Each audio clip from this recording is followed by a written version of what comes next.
Hello, everyone, and welcome to our next Author Mentor Match live stream here on our new YouTube channel. Our previous one was just like, ask me anything. We did one on queries, and we're calling it a mentor salon. We're going to have a revolving door of our mentors segmented by category because there's so many of them, and it was the only way I could think to do this. So we are starting off the top of the hour with middle grade mentors, our lovely middle grade mentors. And I'm going to let them introduce themselves. And essentially, this is a open Q&A. You can ask any questions you want. They can be general. If they're like top line administrative things, I can jump in to answer, but ask these mentors about what they're looking for, submission tips, wish lists, etc. So I will let each mentor introduce themselves. I'm going to go the order on my screen. So Lorelei, you are first. Hello. I am Lorelei Savaryn. This is my third year mentoring, and I really enjoy this program and I really enjoy giving back. I'm the author of The Circus of Stolen Dreams, which released in 2020. Magical tale about a girl who goes into a circus built of dreams and nightmares to find her missing brother. And I also have another book coming out in April, The Edge of In Between, which is a magical secret garden retelling for middle grade readers with a little bit of creepiness and a lot of magic and hope. And I am looking for I put just heartfelt middle grade. I'm very open in terms of genre, except for probably not the best fit for sci-fi just because I don't know it as much. But if you have a story that can make me feel and that has a strong pulse of hope, then that might be the kind of thing that I would be interested in. I'm just so excited. I'm always excited to do this. I was a mentee in a different program, and I love these programs for the way that we can help people who are coming up, who are next in line, and just so excited. Can't wait. That's it. Awesome. Leslie, you are next. Hi, everybody. My name is Leslie. I'm currently revising a middle grade contemporary about a first-gen girl who has to go to this magical academy to save her undocumented parents from like this evil sorcerer. So it's like super exciting, and we're gonna go on submission soon, so I'm super excited. I'm currently looking for novels about anything fantasy. You got high fantasy, you got contemporary fantasy, low fantasy, whatever fantasy you got, I want it. And you can find out more on my wish list, but I'm super excited to see your submissions, like super ecstatic. So yeah. All right, Alyssa, you're next. Hi, I'm Alyssa Wishingrad. My debut, I guess I'll show it, The Verdigris Pawn, came out this July, just this past July. It's an upper middle grade fantasy that takes place in a kind of quasi medieval time period. It's the story of an heir who it does not want the job, but circumstances push him out of his discomfort zone and to discover the truth of what goes on in his family's name. It's a story with elements of magic and the fantastical, but it also deals a lot with issues of justice and social how we order ourselves in societies, and power, and discovering your own personal power. So that's The Verdigris Pawn. And then I have a yet to be discussed second upper middle grade that's coming in summer of 23. We want to talk about that. So I'm looking for, I actually feel like I have a pretty narrow focus this time around. I want to find, let me start by saying, I think that there's this beautiful corner of fantasy, of middle grade fantasy, that's not the big action adventure fantasies, which I love, but you could call them quiet fantasies. You could call them fantastical stories, stories that feel like they're grounded in a world that we can recognize at some point in history, but that have elements of magic and mystery and fantasy. It's my favorite kind of book to read. It's the books that I'm drawn to. And those are the writers that I really want to help bring their stories out into the world, because they don't, They sit in this gorgeous corner of the bookstore, and there's some amazing books there, but I want to see that corner grow. Awesome. And Shanna. Hi, I'm Shayna Targos. I am returning for the second year in a row for AMM Round 9. I'm so thrilled to be back. I write primarily middle grade, but I also write picture books and chapter books.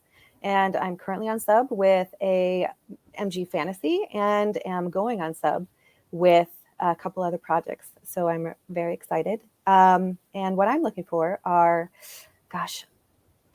a lot of fantasy. I love fantasy. I love sci-fi. I love horror.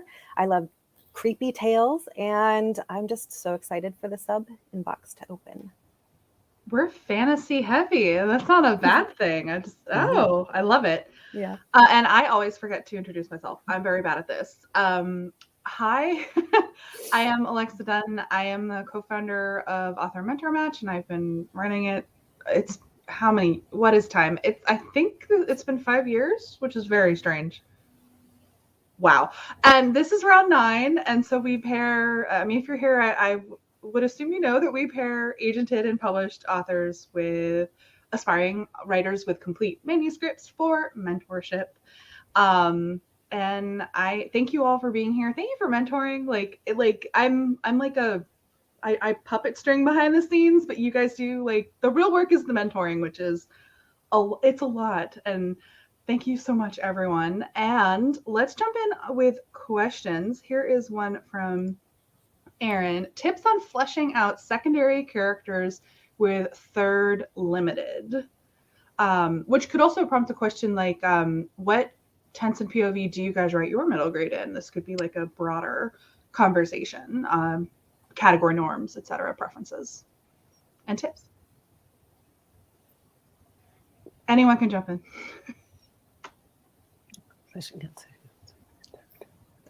So you're in the limit. So I just want to clarify. You're okay. Never mind. It's a secondary character in a primary character's limited third.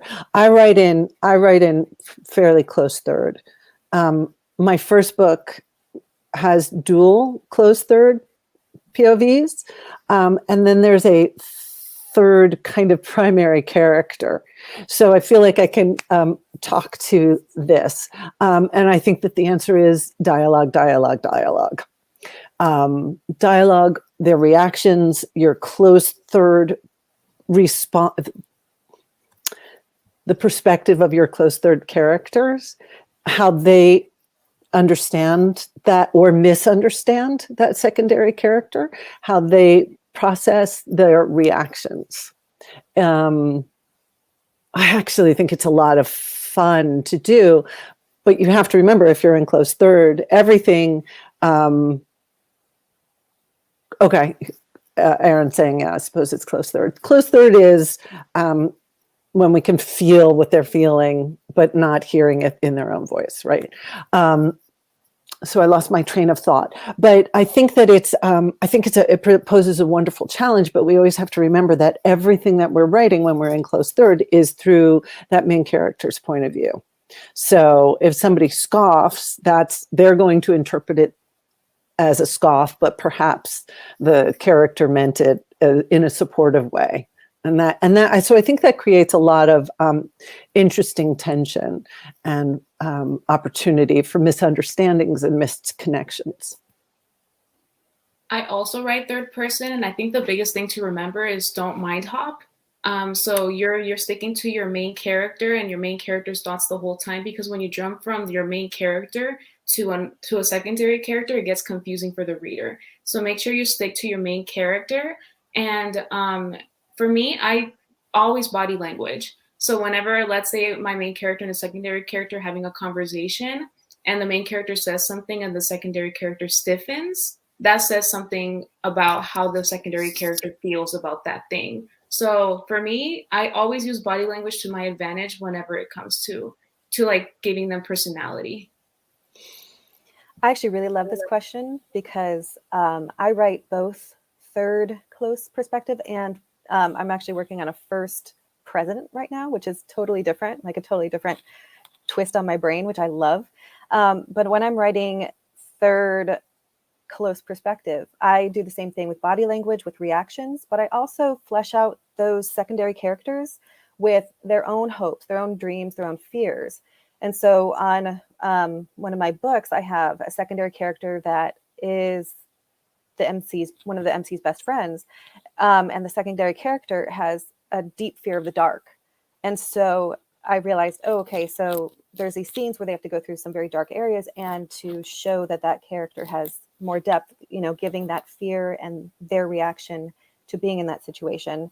And then the main character reacting to that. So they kind of play off each other. It's not just the secondary characters playing off whatever the main character is going through, but it's their own journey as well is being reflected in those pages. Yeah, I would echo all of that. One of the best pieces of advice I got for secondary characters was when I was outlining what became my debut. I had a whole section for my primary secondary character, and she had to have her own arc that tied in somehow related to the theme of my book. So she had her own reason for entering Reverie's Dream Circus, and she had her own thing she had to work through the journey, and it was kind of attacked the theme from a different angle. And that really helped because she also, just like my main character, ended at a different place than where she started in the story. And I think that made her feel like a full person. And I also write typically third person with just inside the main character's head. Although with my third book, I also have tried first person present, and I don't know if it's going to stay that way. I just sent it to my editor. She might be like, Lorelei, stick to what you know. But I tried. So that was one of the most helpful things for me, is I always have a little note section of what my side characters' journeys are, which applies to the antagonist and everyone as well. As I was listening to everybody, I mean, in truth, thinking of them as a secondary character is to pay them very short. They're not secondary. They're the stars of their own story. You're just telling somebody else's story. And to Lorelei's part, to her point, they're fully blown, fully fleshed out characters. And that's the ones that really work well.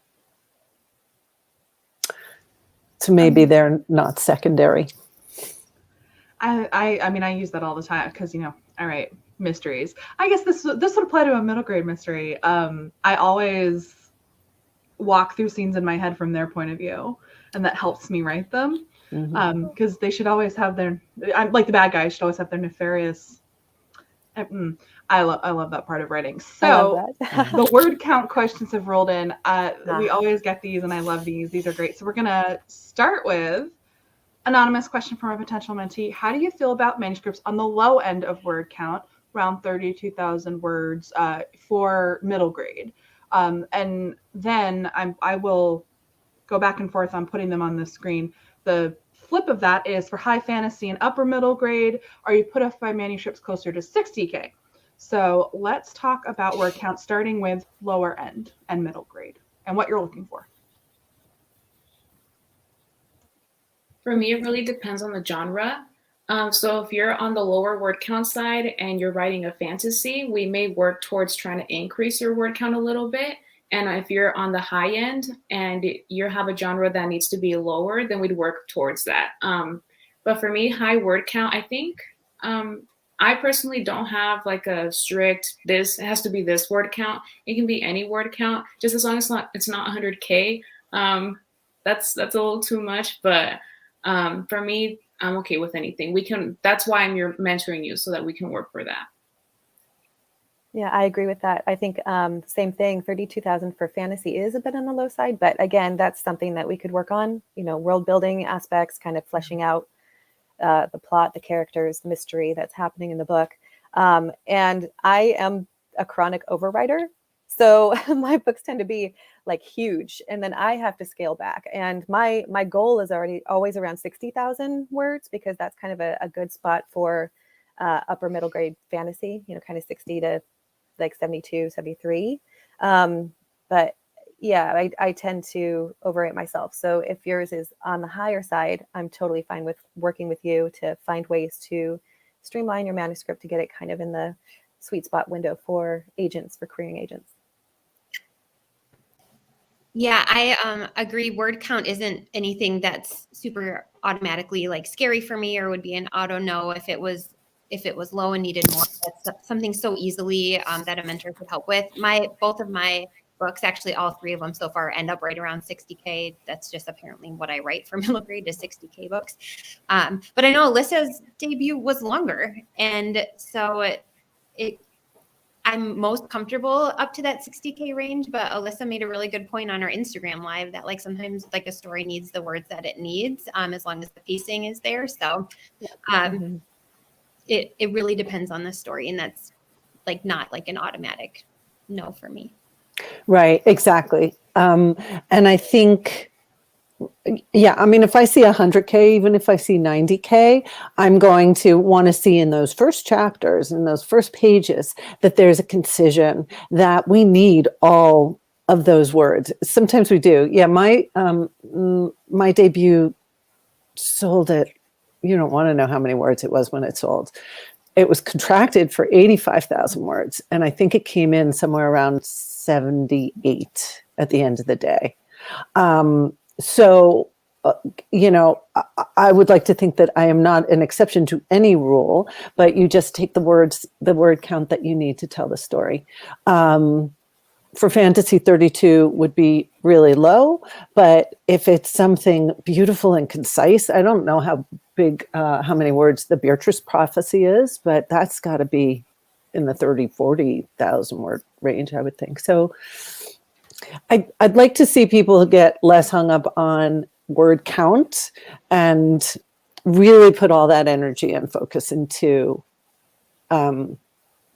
the quality. Are you telling the story? Is everything that you need there to tell the story?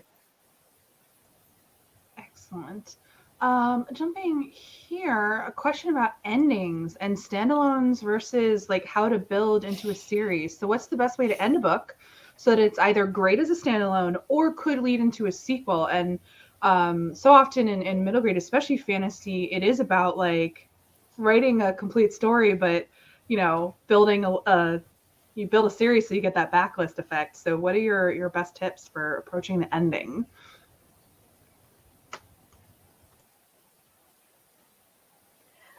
This is tricky. It's a great question. It is such a good question. But yeah, for a first book, yeah. But for your first book that you're querying, I would say that standalone aspect is really important.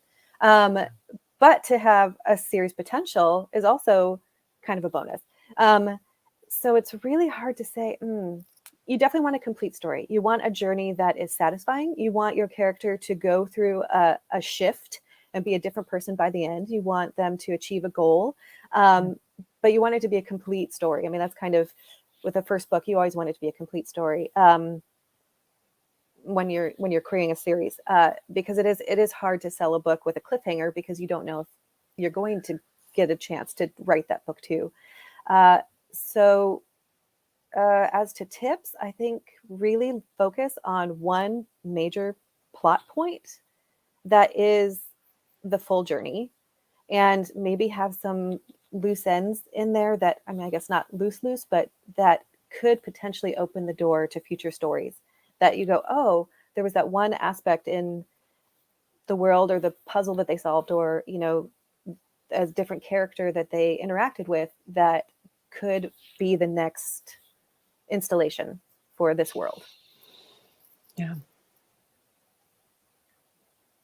And that's all I can think of right now. I feel like I focus on that very much. I think if I were to work with somebody, I would make sure that it worked as a standalone. And even if you had ideas you could share with an agent about how you could like tweak the ending, or if you had a couple of those minor threads, like to have that as like in your back pocket. But to get an agent, it really has to be like a whole complete thing, because sequels, like it depends a lot on sales, and it depends a lot on who buys your book, and you just can't guarantee that. So you got to put your eggs in the basket of the idea that it's going to be a standalone above all else. Yeah. So my book is actually a standalone with series potential. So the way I did it was that I made sure that all the Easter eggs that I had that kind of implied that I wanted to do sequels, had nothing to do with like the looming conflict and like the main goal that the main character was trying to solve.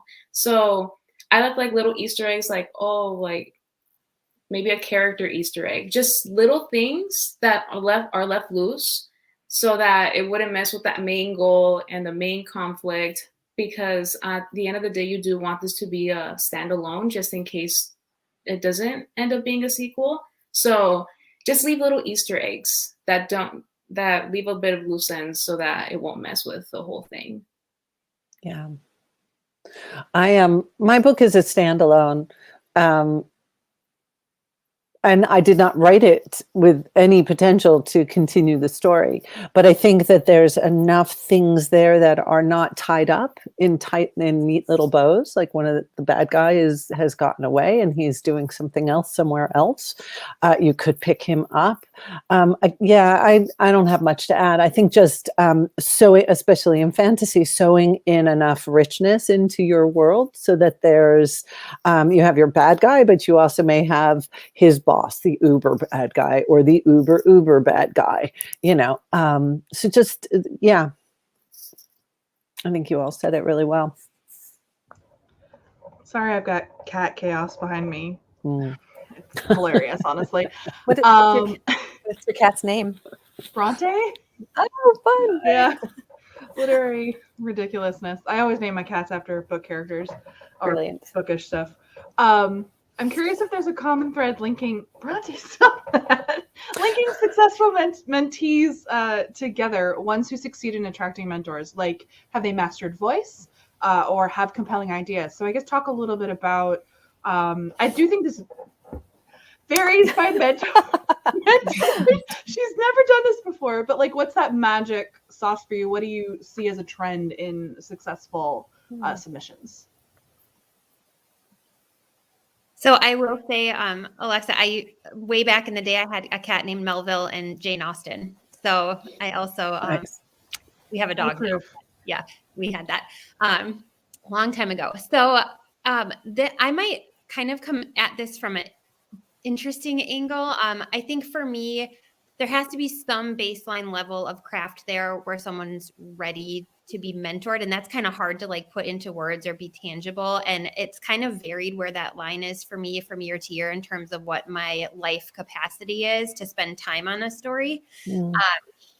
This year, I have more capacity than I did last year. And that's just kind of varied. But for me, and this is hard as a mentee because the ones that I pick it's the manuscript that I read it and I have a really, really clear plan for how to help it. And that could mean a lot of different things. But if I'm reading a manuscript and I start forming an edit letter in my mind as I'm reading, and I'm like, if this author does this, this, and this manuscript will, be in really good shape to start querying. And that's just, there's not like a magic key other than my brain connects with the story and knows how to help it. And that's hard because it's not really something the writer can control. It has to do with what I can bring to the table and which story I can best help.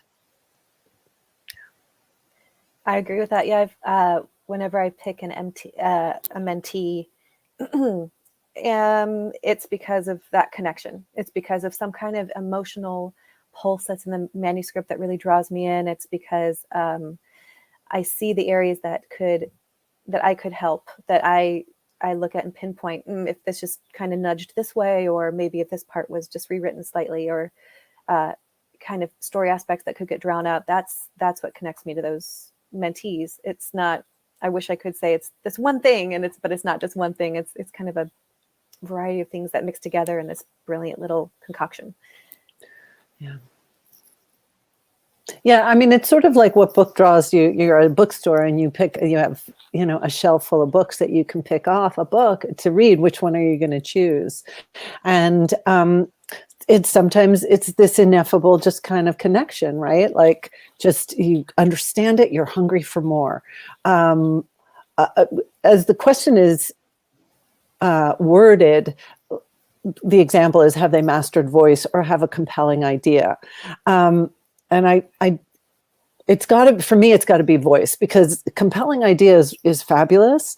But if it's not brought to the page fully, if I have to fight to find that idea, then that's a little bit too much. That's a story that needs to keep getting worked on before it might be ready for me to mentor it.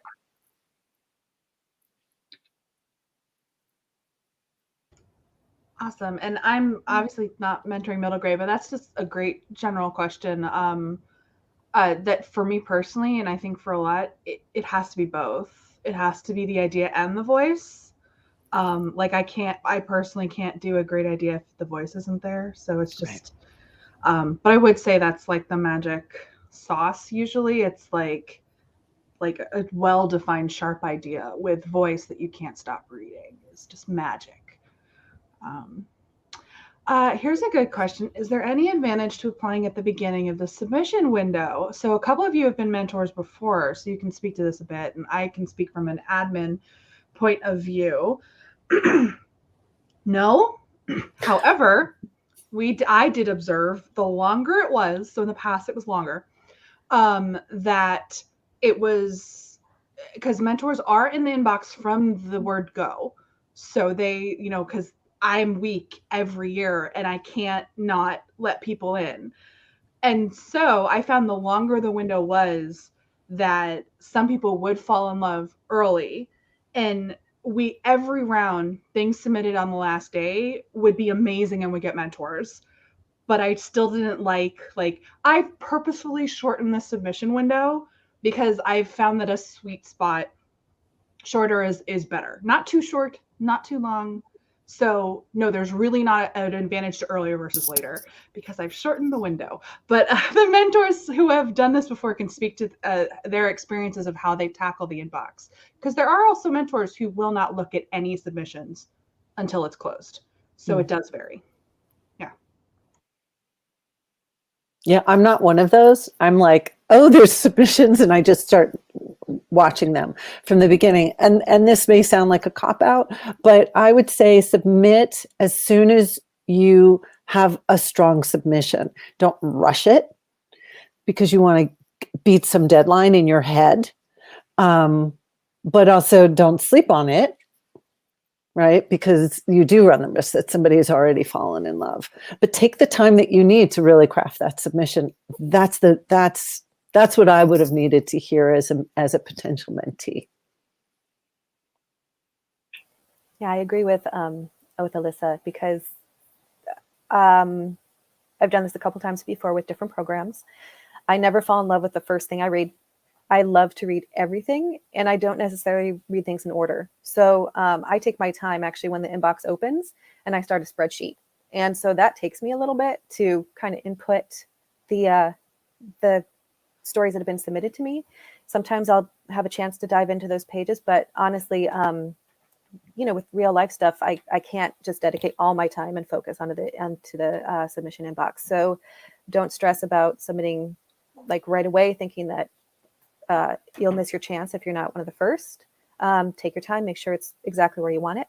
And I do have to say that my mentee from last round, who is a mentor this round, Jenna Yun, I think her submission came in like close to the end. And so right there, I did fall in love with her pages, but of course, I had a lot of other things to read as well. So, just don't stress it, but make sure it's where you would like it. Yeah, I agree. I start looking right away, just because we have, just a couple weeks to decide, and I homeschool 4 people and life is busy. So I start looking through everything. And I just kind of keep track and narrow down. I wait till everything is in, and then I narrow down. I usually have only requested 2 or 3 full manuscripts myself, just in terms of what I have time to read. And so I don't make any requests until I've looked at absolutely everything. And I have narrowed it down to the 2 or 3 that I want to ask to look at more of. And that's what works for me, but everyone's a little different. I don't know where my other mentees were in the submission process, because they all kind of end up in the inbox and get sorted. And so for me, it doesn't really matter. But yeah, also it can just be nice just to pull the Band-Aid off when you are actually ready to go. Yeah. Just go for it. Awesome. And I think this is a great question. I'm not a writer of humor. Do you feel humor is important in the project you select? So do you look for humor in the stories that you read and mentor? I'm terrible at humor. My books are not funny. They might make you cry and smile at the end, but so like, no, like it's fine. I like really serious books, but I mean, humor's fine. If I get something that makes me laugh, that's fine too. But I don't write funny books, so Yeah. it's fine. Yeah, I also don't. Oh, go ahead, Leslie. I think humor is subjective. So maybe if you don't think your book is funny, I may think it's funny. So, because I think just submit it anyway. You never know. I agree with both. I am not a humor writer, but I do like a little levity, especially, kind of relieve tension. So if a really tense scene has happened, if it just keeps getting tenser and tenser, it can be kind of hard for a reader to stick with that. So adding a little moments of levity kind of helps for me personally. I like those like little releases, but it does not need to be super funny, like super comedic. Yeah, and I think especially in middle grade, right? We need those release valves. I think my editor described it as like, after an intense scene, a moment of peril, let them go have some chocolate, right? So, and that chocolate could be humor, or it could be, just something. But you need that release valve, especially in middle grade. Awesome. I always forget to unmute myself, and it's like, wait. So before I jump into more questions, Jenna had this great point for the previous question, adding about sequels. I think stories with worlds that allow for expansion don't require too many loose threads or even intensive planning for said sequel. I think that's a great tip. Works really well, especially in speculative fiction, though contemporary can have great expansive world building as well. Just it's different. So like maybe it's like a contemporary set in a boarding school that allows for so many possibilities, regardless of whether there's magic. So another question from Aaron: do books have to have a bad guy, or is another looming conflict okay? For example, events that accumulate to a large monster set to destroy a town. So how do you approach the antagonist or the bad thing in middle grade fiction?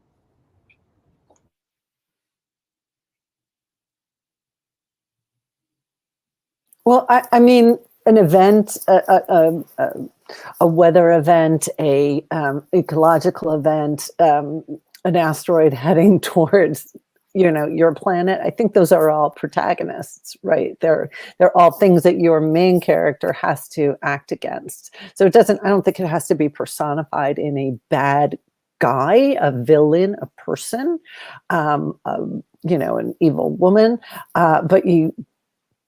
but there has to be something that they're acting against. There has to be a protagonist.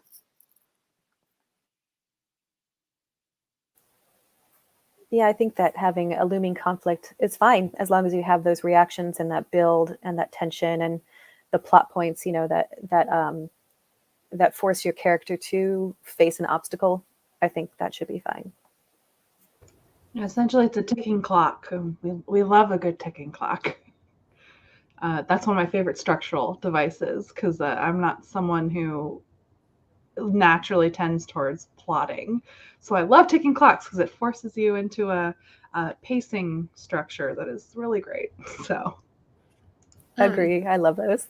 Yeah. And I also think one of the things that's been helpful for me with the antagonist is that it is a force or a person.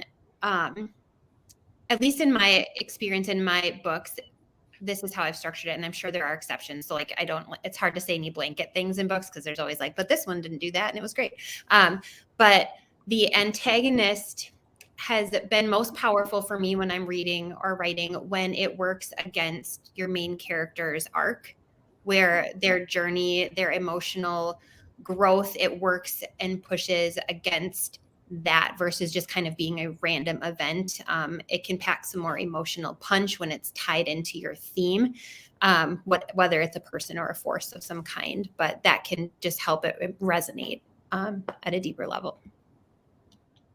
So I think this is a great question, and it's got like two-parter. Do mentors care about non-US cultural references? And the secondary bumper there is, it's set in the UK because I'm British. Would UK references make it hard for mentors to help? And I'll say at the top before we jump back to the main meat, we have UK-based mentors. So specifically for the UK and Commonwealth countries, we have mentors who specialize in those markets. Essentially, obviously, many of them are also published here, but like they have UK-based agents, and like their first rights of publication were sold in UK markets, so they'd be great at this. Doesn't mean you only have to apply to those mentors. But this goes beyond simply just UK. This is a great question. How do you approach non-US culturally centered works?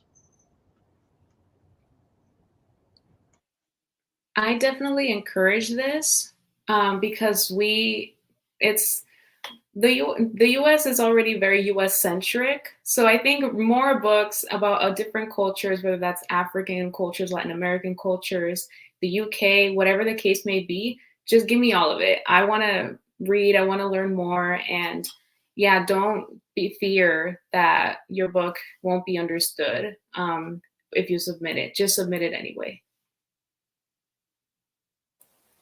Yep, agreeing, seconding, definitely. I love reading about other cultures. I love learning things myself, and it's something that I would actually gravitate towards as well.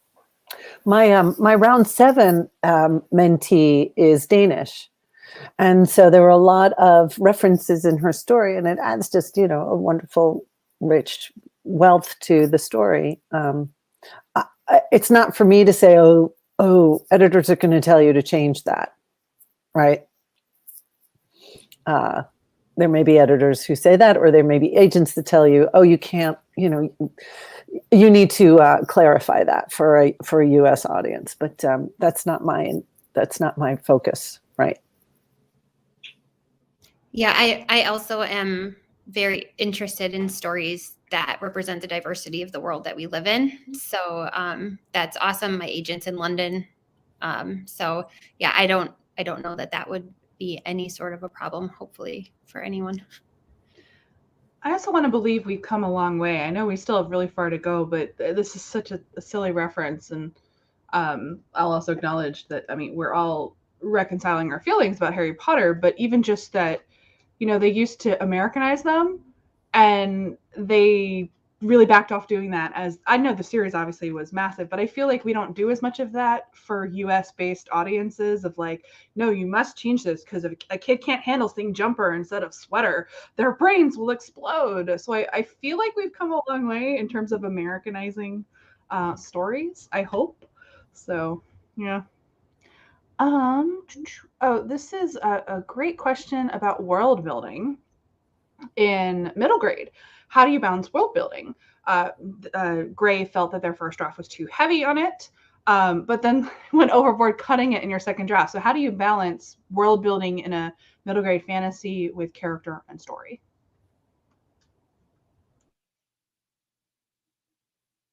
That's $1 million question, I realize. Like, this is a great question for fiction, period. It's hard. I haven't, I backed off writing a fantasy years ago. That's another story. I have lots of feelings about this. I'm sure everybody who writes fantasy does. I think that your first draft should include all the world building. Get to know it, find it, discover it, build it, enjoy it, relish in it. And then that second draft, I understand sort of cutting it back. What my advice is, that's another cat now wreaking havoc behind you. My advice is about world building in fantasy is that you have to know your entire world. You have to know what everything looks like. You have to know what the mountains, who your characters never go to, look like, what it smells like up there, what the forest is like. But we only need to know in the context of the story, the world insofar as it acts on and against your main character, your protagonist, and that's what we want. That's what's important to us. Yeah. I think I definitely agree with that. You have to know your entire world in your head, but that doesn't necessarily mean you need to show that entire world in your book. You only show what is relevant to the plot and what is relevant to the main character. So maybe in the future you want sequels, maybe you can show more of what you've already planned in your head. So I personally the whole academy that I created, I drew it. It's not a very good drawing, but I drew it. And I didn't show every single aspect of the academy. I only showed where the main character needed to go and throughout the entirety of the book. Yeah, I agree with that. Anything that anything in your world that affects your main character, I like to see either in descriptions or mentions or small bites of your world. But it is hard when you're reading a book and all of a sudden you're on this pacing and you're getting to know your characters, but then all of a sudden there's this giant page of just world building explanation. I don't think that is necessarily needed, but that is also something that we're here to help with. So if we say this is a lot of world building this point, so what if we break this down into a discussion or just something that is just noticed on the side, but not like deeply explained at this point, and it can be slowly explained as the book goes on. Yeah, sometimes it can be really hard to know if you've done like where you've landed in the balance because you're so close to your story and you do know like everything about the world. So it can be tricky to know if you've given a reader enough or too much. And so that's definitely something that a mentor can help with. Even a great CP can help you be like, hey, I don't understand this, or hey, I feel like you're telling me too much here. So getting other eyes on a story can be a really good way to kind of like find your way to that balance. Awesome. So this one, I'll start with the top line answer. What kind of feedback will we get if rejected? Will we even get a rejection? I'll say overall author mentor match. We used to send form rejections, and the volume is too much for that at this juncture. So it is a situation of we post the list of mentees, and if you do have to check that list to see if you're on it. Though if you're chosen, you will be emailed, obviously, so you'll know. However, then on individual mentor levels, many mentors choose to send feedback. We don't police that. We don't have a requirement. And because it's a bandwidth thing. But many mentors, they'll send it to everyone they request fulls for. Other mentors, it's only like if they have a really deep connection to it and it was close. But each of you can speak to, do you have any plans, or how do you tend to handle responding to potential mentees in author mentor match if they're not chosen? I can share what I do. So historically, I have been able to offer feedback to anyone I personally requested a full from. So someone might submit to me and someone else might have requested the full, but if I made the request, I will take notes for as far as I read in the manuscript. And I don't always read the whole thing. I read until I know if I could mentor it, or if I know I don't have a clear vision for it. So, but then I'll usually email and ask if you want that feedback. You don't have to say you want it. And if you do, then I'm happy to send it over. That's about all I've had the bandwidth for, and that's all I can promise in terms of feedback. I wish I could give feedback to everybody, but that I have to accept my life, and that's where I'm at. My process is very similar. The manuscripts I request a full from, I will often reach out to those mentee hopefuls and see if they would like to get notes. And if they say yes, then I usually send feedback. But yeah, this is so heartbreaking. This is the hardest part of being a mentor is all the manuscripts we can't mentor, all the books we are sent, and you guys trust us with your words. That's huge, huge to us. But it's very difficult to send everybody feedback, because sometimes we can get anywhere from, I went through all numbers, but like up to, maybe 100. Some of us can get, 30 to 100. But that's a lot of feedback if we were to go through each and every submission. And it's pretty overwhelming. So unfortunately, I can't give feedback to everybody, but anybody who I request a full from, I'll be contacting. haven't thought about this enough. I probably should have, because I don't want to think about the rejection part of the whole process. But I mean, I think what I may end up doing is I will only give feedback to those that I feel like I think I could give feedback to, because I also don't want to give feedback for the sake of giving feedback, because I feel like for me that feels very disingenuous. So if I feel like I could help you, but I just couldn't mentor you, I will probably give you feedback. I think that's what I'm going to end up doing, but I'll honestly need to think about it more. So yeah, come back to me on that.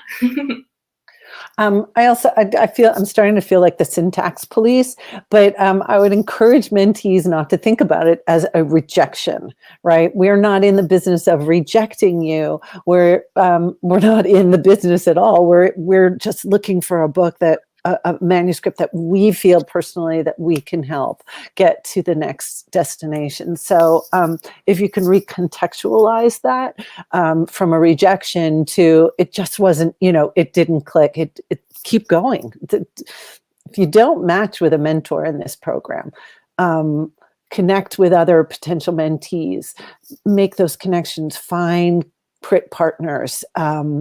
That's where the real juice is, right, for you. But in terms of what I will do, Lorelei was my round 7 mentor, meaning my mentor. She helped me as it was my first time mentoring. So that's what I will do as well. If there's a full that I read and that I feel like I have really helpful insight, I will share that, or I'll ask the author or the writer if they want my insight. Could I just give a little aside here real quick? Okay.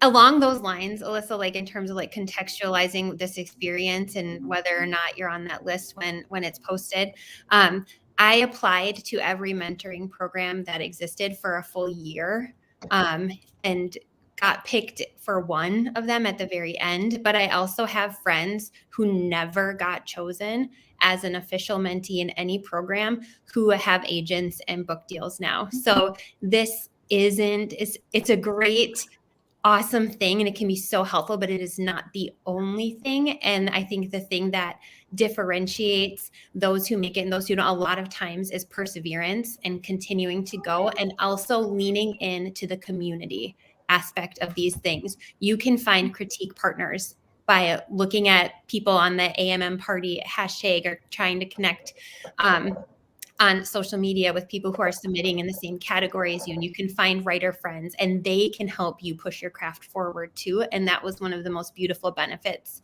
of everything for me. I made one of my best writer friends when we both got rejected for a mentoring program.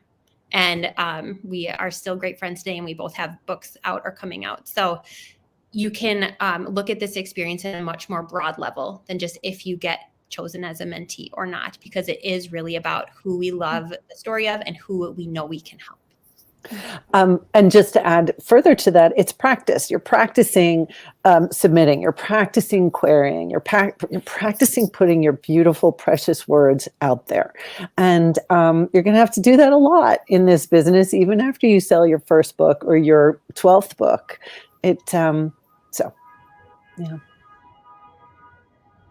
Briefly, they're made of chaos. What is time? Are they 8 months old, 10 months old? They're cats. I think they're 10 months old now. It's a lot. So we have about 10 minutes left, not quite 10 minutes left.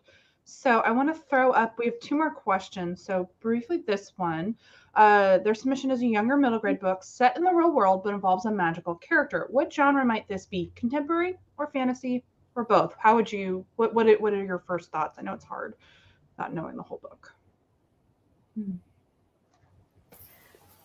I think with a magical character, that adds a speculative element to it. And if it's very firmly in contemporary world, I would still say, I don't know, contemporary with speculative elements or contemporary fantasy. Fantasy. Fantasy. You think so? Yeah. This is kind of like one of those. I always have questions about this too. So yeah.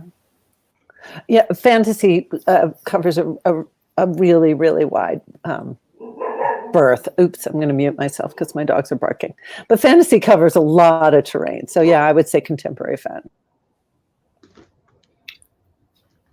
right. And then we'll end on this question. How long does it take to get good at writing? When did writing click for y'all? And I have to dash and grab something because cats. So you answer that and I'll, yes. To be honest, I don't think writing ever clicks. It's always a learning process. I'm always learning something new about plot, about characters, about anything like that. So, but I mean, I think, I don't know, like, do you guys know? Has it clicked for you guys? It hasn't clicked for me. I can kind of dig into my wild process here. I think for me, it took a couple years to understand voice. It took me a while. I wrote a ridiculously long middle grade that shall never see the light of day because it was stiff and I didn't understand, and I read widely and I looked at craft books and I watched as many, YouTube videos as I could and attended as many conferences as possible. But it took me a while to understand my own voice and to find my own voice. I think it was probably 3 years personally. But yeah, I'm still learning. I still love digging into craft and I'm still kind of reaching for, like the next level, I guess.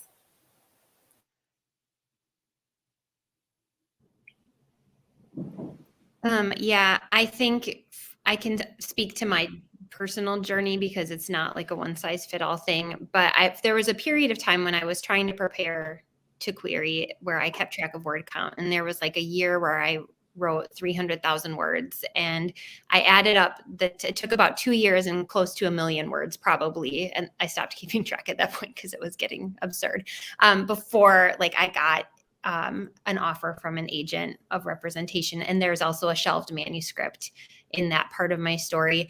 But with both of my books that have either come out or are coming out this year, I've had to rewrite them. So, I mean, I know how to revise, but really it's actually, for me, it's been more about getting good at rewriting has been, and I still am doing that. We will see what happens with the third book, but I've had to at some point pretty much start over. And I think being able to take that pain of realizing you have to like do a lot of work on something and then channeling it into energy to make it into that story that you think it could be one day, that's what keeps us going sometimes. But I don't think I will ever arrive at being there. I think it's a lifelong journey.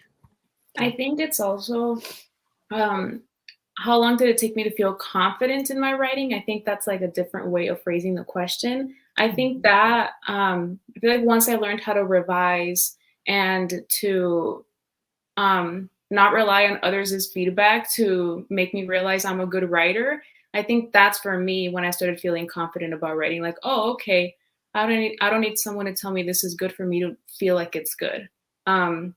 So I think that's another thing too. You are a writer. Even if you may not feel like it, you are a writer. And I think the more you tell yourself, like manifest it to yourself, I am a writer, I am a good writer, you'll get there. Yeah.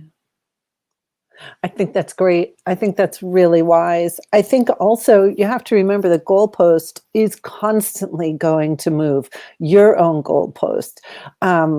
In the process of my debut, I, did, and like Lorelei, just so you know, and I'm a big proponent of the white page of if the book isn't working, of taking it and starting it over from scratch sometimes because you have all that information, but nobody asked that.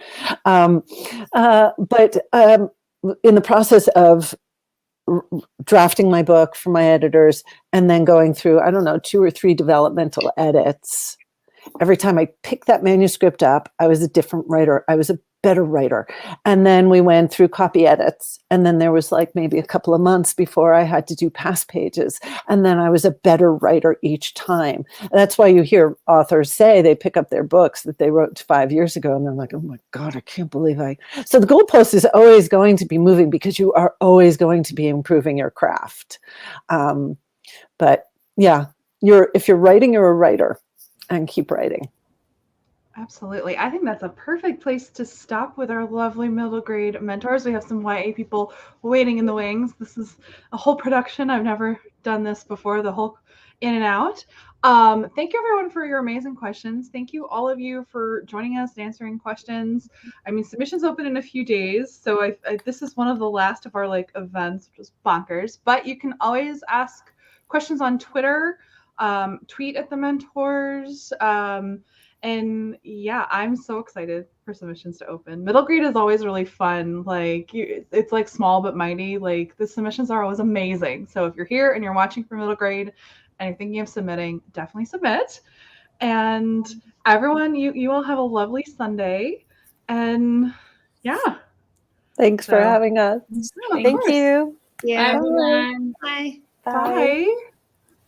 We'll get the YA mentors up here so it's not just my face. So, and I think some more people will join us. But hello, Edward. Hello. Paula, Alyssa. Hello. Hi, everyone.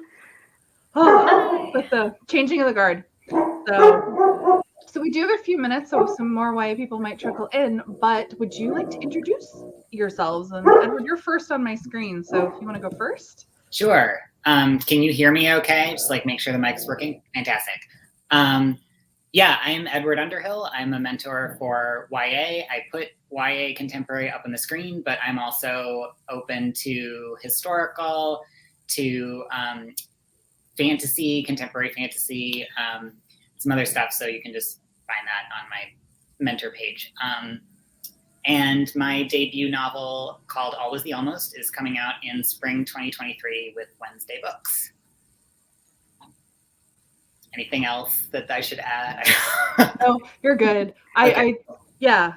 Okay. I have lots of other questions like prepared. Paula, would you like to go next?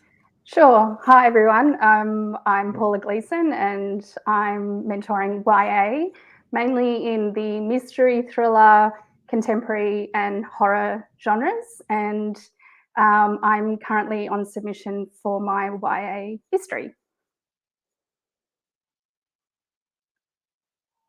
Sorry, I have to unmute myself. Alicia?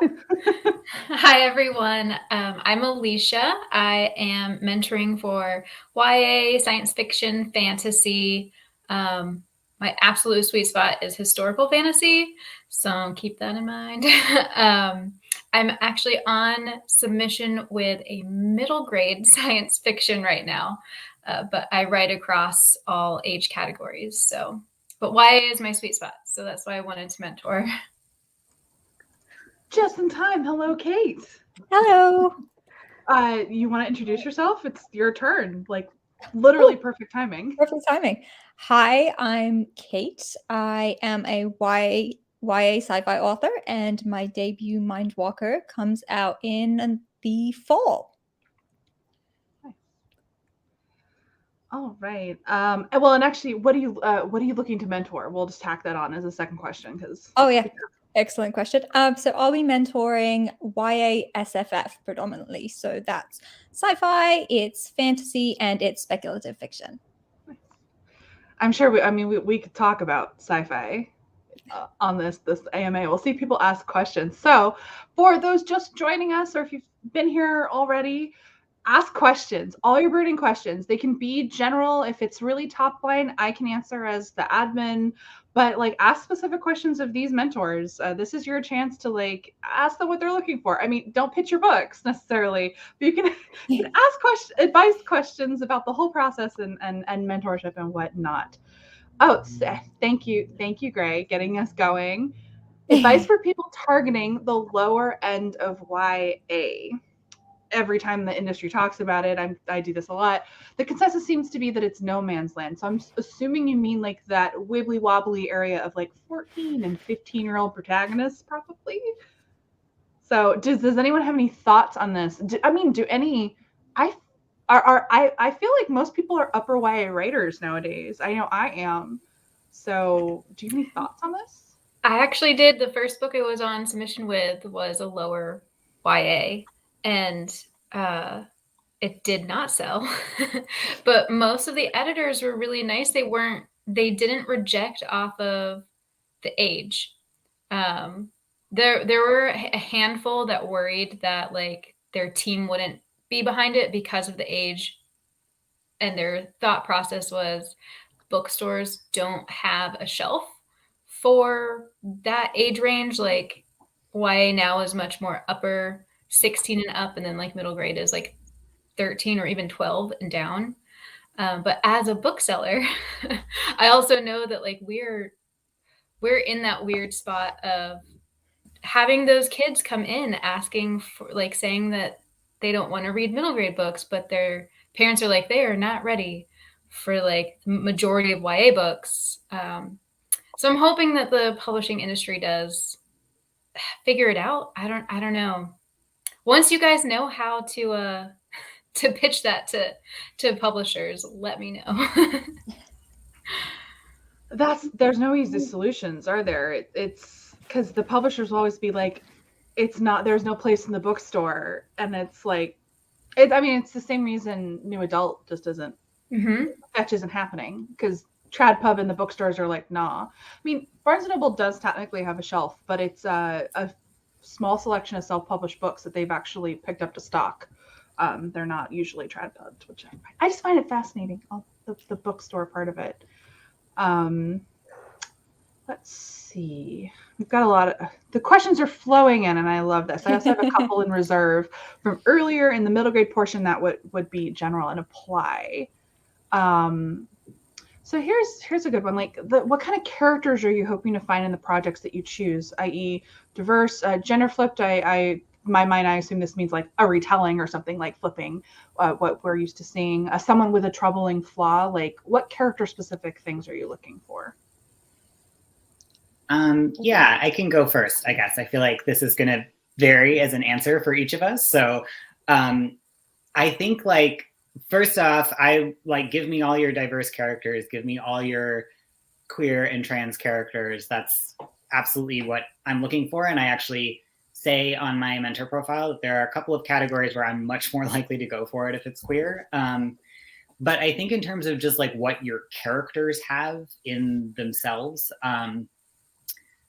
I mean, this is the thing that I feel like everybody says, and it's such a frustrating answer to hear, but like a compelling voice. And what I mean by that is, like, I need to be able to relate to them. Like, even if they're an unlikable character, which I am perfectly open to seeing, there needs to be something that I find relatable. They can be funny. They can be like angsty. Like, you know, there's all sorts of ways I feel like to give a character a relatable flaw, sort of, or a relatable voice. So I think for me, that's the main, like, whatever else is going on around your character, if it's a voice that feels, especially in YA, feels like a messy teenager, that's the kind of voice that I am most interested in following. I'm not really interested in like a voice where it feels like, well, this is an adult standing in for a 16-year-old, or, you know, we're sort of preaching at this 16-year-old. But like, if your characters feel like messy teenagers making messy decisions, because that's what teenagers do, that's, you know, what I'm interested in. And then as long as you treat that with sort of respect for them as a human being, that's great. I think I want to build on that by almost flipping the question, I think, because I'm sort of in agreement there that it's the character voice and the consistency of that voice in the world and the choices they make. But something that I don't like to see in characters is that when sometimes we take that advice of give your characters a flaw a little too far, and so much of the plot then hangs on the character making bad decisions born solely out of that flaw. And that's when you start to lose me a little bit, because let's say you give your character a temper and 99% of plot problems could be solved by them simply not having a temper. That's when you lose me a little bit, because I kind of want that split to be more like 50-50. I want the plot to be pushing that character to a point, to their breaking point, and then that flaw comes into play. But if it's just their temper, if they're walking into a room and before anything has really happened, they fly off the handle, and then that's what's causing your plot, that's probably the kind of character I don't want to see. Which does kind of, so if you extrapolate that backwards, As long as your character is driving the plot at the same time that your plot is driving your character, you've probably created something compelling and someone that we can root for.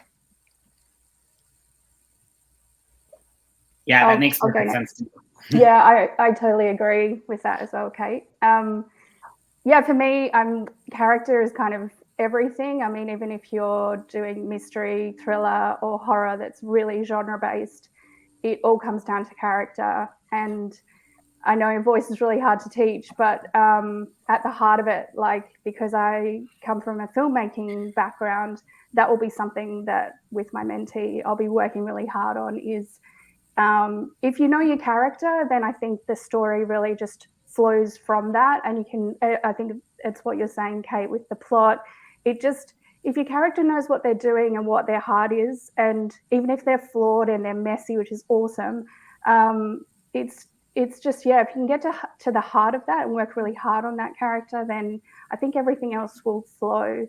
But for me personally, yeah, I'm just, I don't mind mental health stuff. I'm looking for all of it. So for me, it will just come down to, yeah, just what sort of character it is and whether I can find something that I can work with in that story.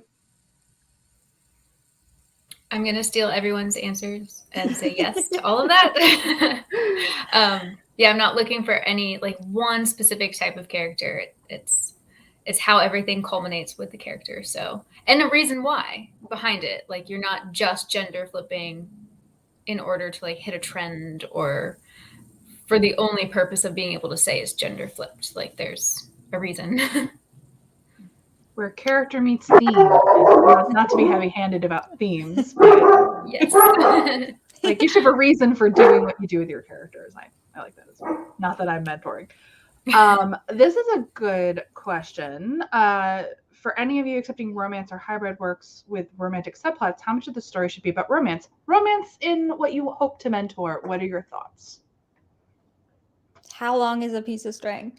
Like, I mean, for me personally, no romance is too much romance unless you're actually writing a romance, because I don't actually know how to plot a romance book, which is its own thing. But within your genre book, you can have as much romance as you want. I'm a massive shipper, so for me, there isn't too much unless you've actually forgotten to put any other plot in the book. But also, just a little bit is fine. So like there's no, it's a huge spectrum, and honestly, like I wouldn't worry too much about percentages. Yeah, I think for me, like, because I have romance and rom-coms listed particularly as something that I'm interested in mentoring, and that is what I write too. My first book is a YA rom-com. I think that for me, the big thing is that I don't want the romance to be the only thing in the book. So your main character needs to have something else that they want. Like their whole personality can't just be romance. So as long as there's like something else that they want, there are other aspects to who they are, there are other things going on in the book, that's great. And, you know, a rom-com can have, like, one thing that I like to use as an example of this is the movie While You Were Sleeping, which is an odd romantic movie, but it's also my favorite, and that might be why. Because it's basically a rom-com about a character who's incredibly lonely and just wants a family. So it's like you have the romance, but there's also this other aspect to her and what she wants, and that's also driving the story just as much as the romance plot. Yeah, Paula, what about in thrillers? Well, I do ask for contemporary, so romance does fall under that category, and but I completely agree with Edward on that, in the sense of even if it's contemporary and even if it's just a straight up romance and that's the genre, I want to see something else. I don't want it to just be driven on the whole focus is who you're going to date or getting the person that you're in love with or the triangle romances. I want to see something else. So yeah, there's just got to be a couple more layers there, but and I don't mind a romance subplot, whether that's in any genre. as well. But yeah, if it is mystery, thriller, or horror, that obviously has to take a very large step back. I agree. With all of romantic suspense is its own genre, really. It's like a subgenre of thriller. Let me just put up some like admin-y processy questions really quickly. I can just like bang through these. Is the 1 to 2 page synopsis single or double spaced? We're not super finicky about this. For reading, I think adding 1.5 or double spacing is nice. We're also not going to get mad or punish you if it's more than 2 pages. Just don't have like a 5 or 6 page synopsis. So brevity is the soul of wit. Don't stress out too much about formatting, but I think a little spacing just helps with readability. And I believe when agents ask for a 1 to 2 page synopsis, they do expect that to be double spaced. So you can kind of follow that guideline. And then there was one more. Hold on. If we are writing under a pen name, do we put that in the query? You may, if you like. We're not too fussy. And actually, we're not like agents. We don't have to know your real name. You could submit to us under your pen name. You can do whatever you like. And if you haven't decided on a pen name, but you think you want to use them, if you're chosen by a mentor, they can help you with that. So don't stress out too much about this aspect.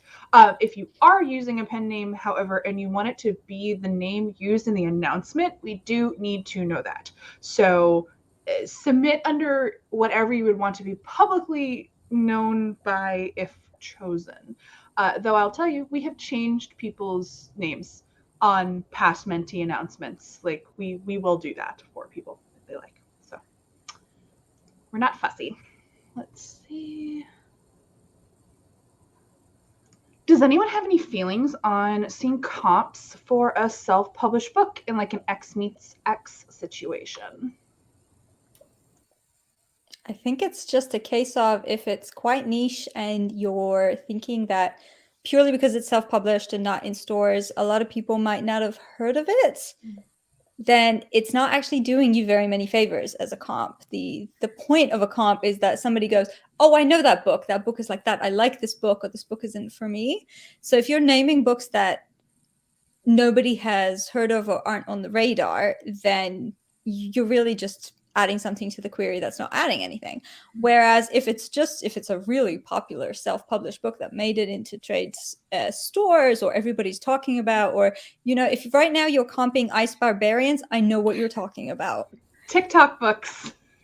Like that's fine. That's not like a problem or anything. Like it's just about, comps are about books that we know. Awesome. No one else has strong feelings. I'll throw up another one. I guess I'll just say really quickly, like, one thing that I'm personally totally fine with in comps is if you're having trouble finding books that are good comps, I'm also fine if you use a TV show or a Taylor Swift song, or like, you know, whatever kind of gives me the vibe that you're going, like, maybe not for both of your comps. So I think you should have one as a book, but if you need something else and you're having trouble finding something, at this stage, for me, that's completely fine. I'm a fan of X meets X, where they're both media, but then you say, and will appeal to fans of, and you give me some authors. Because that's hitting vibes. That's good. Yeah. That's what I did that in the past when I couldn't find a specific title. But I was like, but it's like the vibes of this author. For sure. Right. This is just this bouncing off the synopsis thing. Would you forgive a muddy synopsis in favor of a first chapter that sings? So this really gets into the heart of, I'll extrapolate from it. How are you going to be approaching your submissions? You know, or how do you think, like, you won't psychically know exactly until you're in there necessarily, but what will you read first? How will you approach a muddy synopsis in favor of a query and pages that are working, etc.? What are you looking at? I can go first. So, no, you go, Edward. No, sorry. I'm just like waiting, awkward long pause. So I think for me, synopses are tricky to figure out. And I definitely feel like I got better at them once I was faced with, I actually have to write one.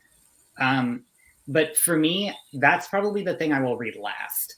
I'm going to like look at the queries first and, just to be like, well, let's see, is this query everything that I literally said I didn't want? In which case, no, I will probably not read the pages. But like, you know, that's just kind of a quick general overview. And then I will probably read pages. So to me, like, your book is the point. Like, that's what we're going to work on. That's what you're going to, you know, what you probably want to query one day for agents. So focus on that the most, I guess, for me personally anyway. And then if the synopsis is muddy because, you know, you're still working on the book and that's what you need help with, that's fine. I completely understand that. And that doesn't matter to me. I would much rather you have a polished first chapter.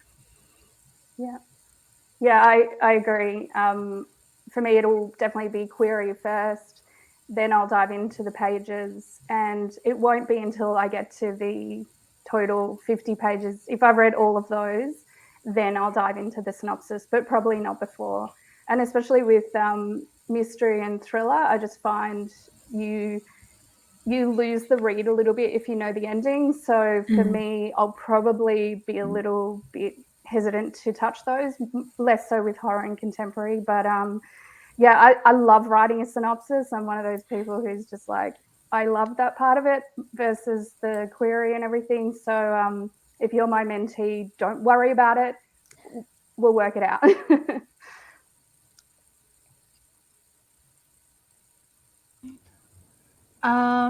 This is a fun little question. Are we allowed to apply to mentors that don't include everything you may want to work on in the I will provide section of the wish list? I assume you mean the like edit letter, Skype, etc. You can apply to anyone who fits you, honestly, but like know that if, for example, if they didn't offer, I mean, they all have to provide an edit letter. That's a terrible example. Skype sessions isn't one of. If you will like crumble inside and feel like you are not getting a good mentorship, if you can't video chat with your mentor and they don't say that they will do that, it's not that they would never do that, but be careful is my only thing. It doesn't mean don't apply if you match in every other way, but like we ask the mentors to be upfront and honest about what they can realistically kind of do in terms of communication so that there isn't disappointment. Because in fact, we've seen situations like where a mentor prefers video communication or phone communication. Agents are like this too, by the way. This happens sometimes with editors too. And it can actually lead to a disconnect where the mentee really needed way more written communication. And so it's about getting on the same page and feeling like you're both like vibing. And you could always like ask on Twitter or whatnot, like, hey, you don't say that you'd be open to Skype, but like, could we video chat sometimes? Like ask if it's something that's important to you. But yeah, they will all give you edit letters, but not every mentor is going to like have a Twitter DM thread with you, or like you're going to be texting or you're going to be video chatting. And it's important to kind of have an idea of what's important to you versus what's important to them. So, because communication's hard, y'all. It's real hard. And I'm going to add Mary to the stream. Hi, Mary. Hi. Hey, Mary. How you Thanks for having doing? me. I'm good. Yeah. I'm in my car, so I can only love pop in that. for a few, but I wanted to say hi. Do you want to briefly introduce yourself while I find the next question? Yes, absolutely. I am Mary E. Roach, one of the YA mentors. I am kind of a genre slut. I like all of the genres. And I'm really excited to be seeing thrillers, mystery, horror, fantasy, sci-fi. I write in all of those genres because in my writing, as in my mentoring, I am not genre specific. So I'm excited to see voicey YA in a lot of different genres. And I'm especially looking for YA by marginalized writers. And specifically, I'd love to see YA featuring a disabled main character. That's me. All right, let me throw up another like good question for the whole panel. Out of your strengths, what is your favorite thing to work on a mentee's manuscript? Plot. I think. I like my specialty is figuring out areas where your plot could be stronger or areas where your plot is working. I find that character voice is something that I find I either connect to or I don't connect to. I'm not going to pick a manuscript where I don't like the character voice, because quite frankly, that's not helpful for you. Like, rewriting your main character isn't a mentor's job, really. So I'm either going to like the prose and the main character, and that's all working for me, but plot is where I can really be like, I love your main character, I love your voice. A few things here could be stronger, and so let's fix those. I think for me, like, stakes and tension are really fun. Like, I will find ways to make your main character suffer way more, and it's going to be great. We're all going to be excited about it. I think sort of along the same lines of, like, I really need to, like, already be rooting for the character and the voice, but I like to brainstorm ways that we can sort of raise the stakes without having a plot element that's there just for the sake of, like, convenience for you as the writer. Because I think that convenient twists are sort of like the death of a good thriller. And so you really have to have that, like, tension and stakes that are inherent and feel believable. And I feel like I'm good at sussing those out. I really like doing that. Yeah, I think for me, I will also say stakes and tension, and add that those matter even if you're writing rom-coms or, you know, contemporaries or like whatever it is. There are still ways to ratchet up the stakes and tension. And then I think the other thing I'll add is character motivations. So it matters. I think about character kind of before I have anything else when I'm working. So it matters a lot to me that the character's motivations make sense, both within the story and also just within who the character is, who your reader perceives the character to be. So like really thinking deeply about character relationships with each other. Yeah, I think that's something that I really like to focus on. I really love talking about plot and the character's emotional arc and how like the two twine together to make a really like satisfying ending. So I think that's what I like to focus on. Yeah, I definitely character for me. That will always be a big focus. But for the specific genres, like when it's mystery thriller, the twists, the red herrings, all of that stuff, I love all of that, and going back and working it out and adding more twists and just making you work hard. And with horror, it's just make it more scary, and that's not gore or blood or anything like that. It's just creepy and that real suspense, and I love bringing that out in a story as well. So I love hearing everyone's answers. I love how it's genre specific as well. I'm the same with thrillers. I approach thrillers very differently from mentoring, like say a sci-fi, which is fun. In thrillers, it's all like, how do we make it more complicated? Yeah. Got a couple of questions. I don't know if anyone on this stream has expertise here, but it's a great question. How do we know if a story is a crossover between market ages? YA and adult being the most relevant example here. Anyone have thoughts? I mean, to me, like I've thought about this a bit, and the publisher, the imprint that I'm with, is actually like right in that. It's sort of an upper YA crossing over into adult a little bit. And I think for me, a lot of it depends on what your character is going through emotionally. Mm-hmm. So, and a little bit where they are in terms of setting. This is obviously the most straightforward if they're in sort of a contemporary, the real world. If they're like a freshman in college and they're like struggling, you know, I have to like adapt to classes and I'm sort of trying to figure out who I am. That to me says it's YA. It's upper YA, but it's YA.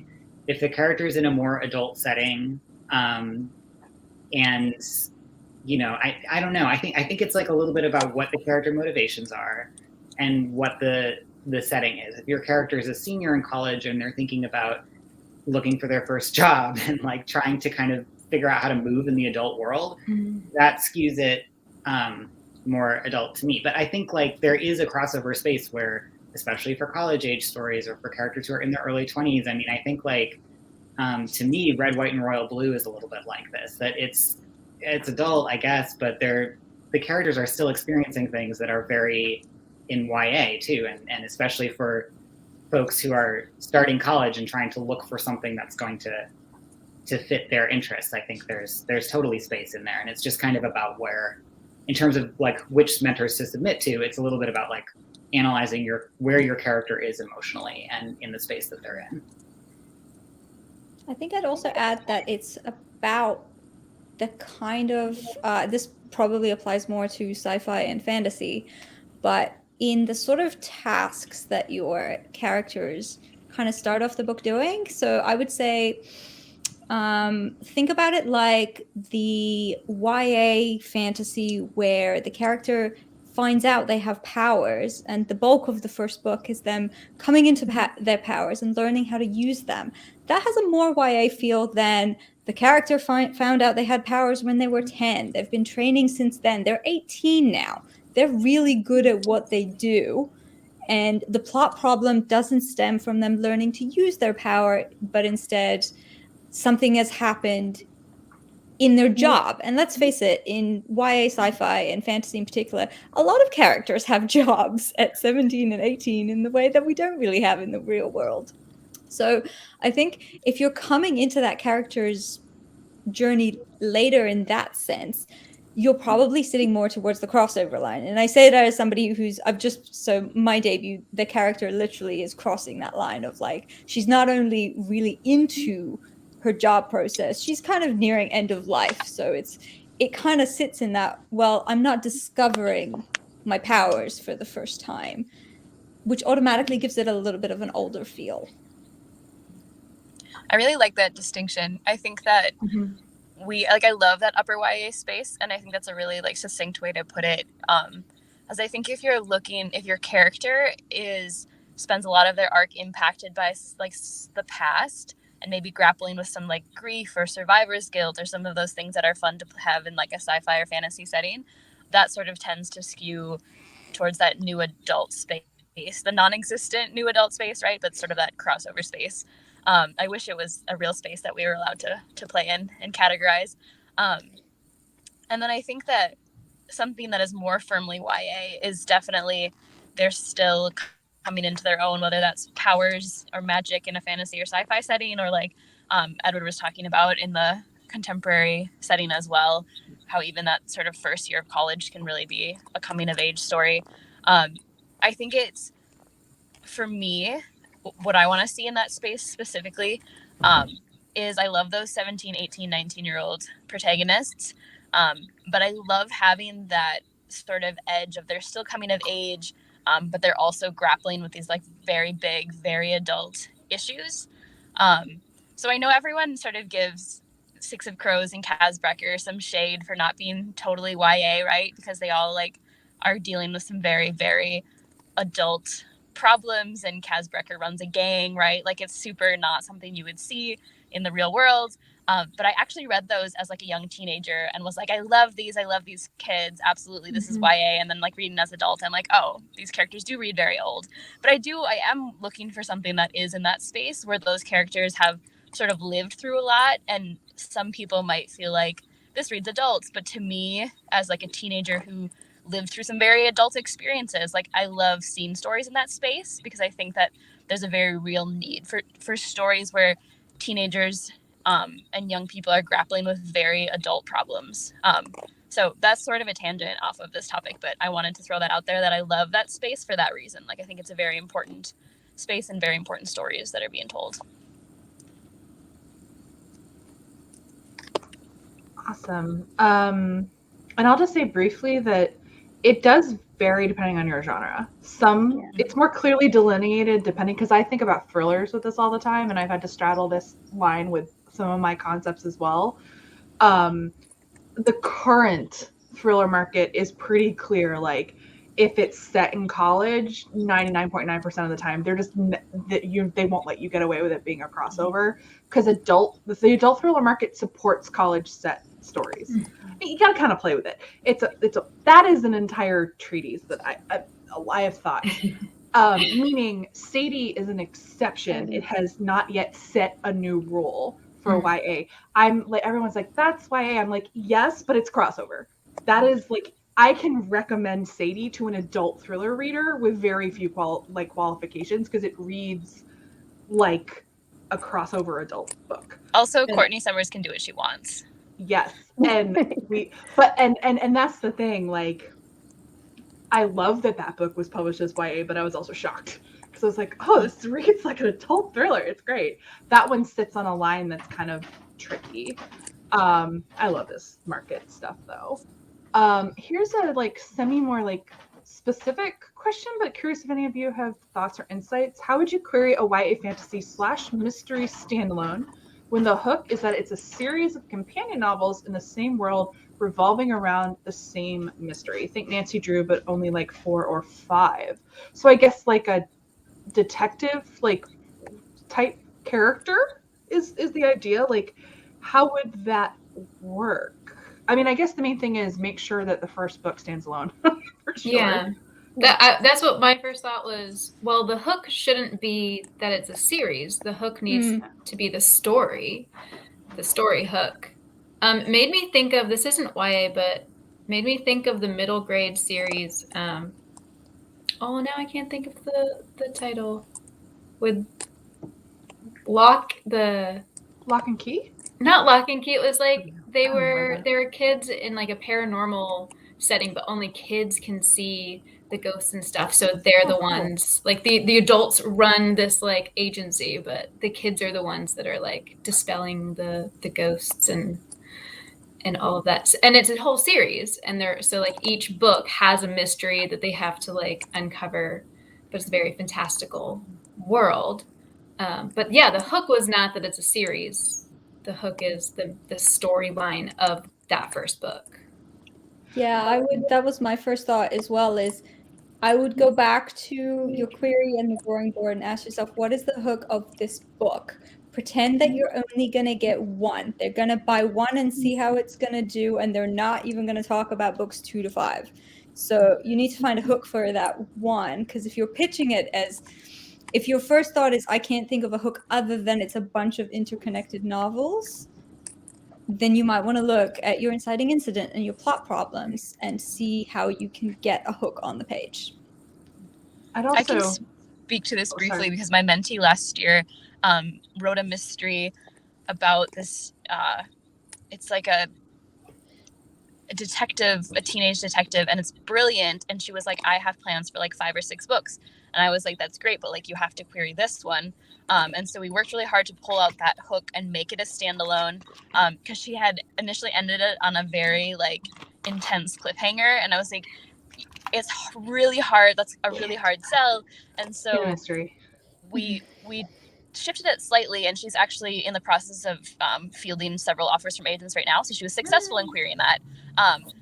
But we had to sort of make it more standalone. And then what she did was, when agents requested the material, if there seemed to be space in that conversation, she was like, I also have a pitch for a few more novels with this main character. Would you like to see it? And most of the agents were like, yes, that's lovely. And agents, when they offered, talked about this on their call, where they were like, so, like, she's going to be able to, I think, probably when they sub it, tell editors, like, we have pitches for further books if you would like to see, but you have to first be able to make that novel standalone. And with that, I do have to hop off. Sorry for the little just jumping in for a few minutes, but I wanted to see all of your lovely faces. So thank you. Bye. Thank you. Bye, Mary.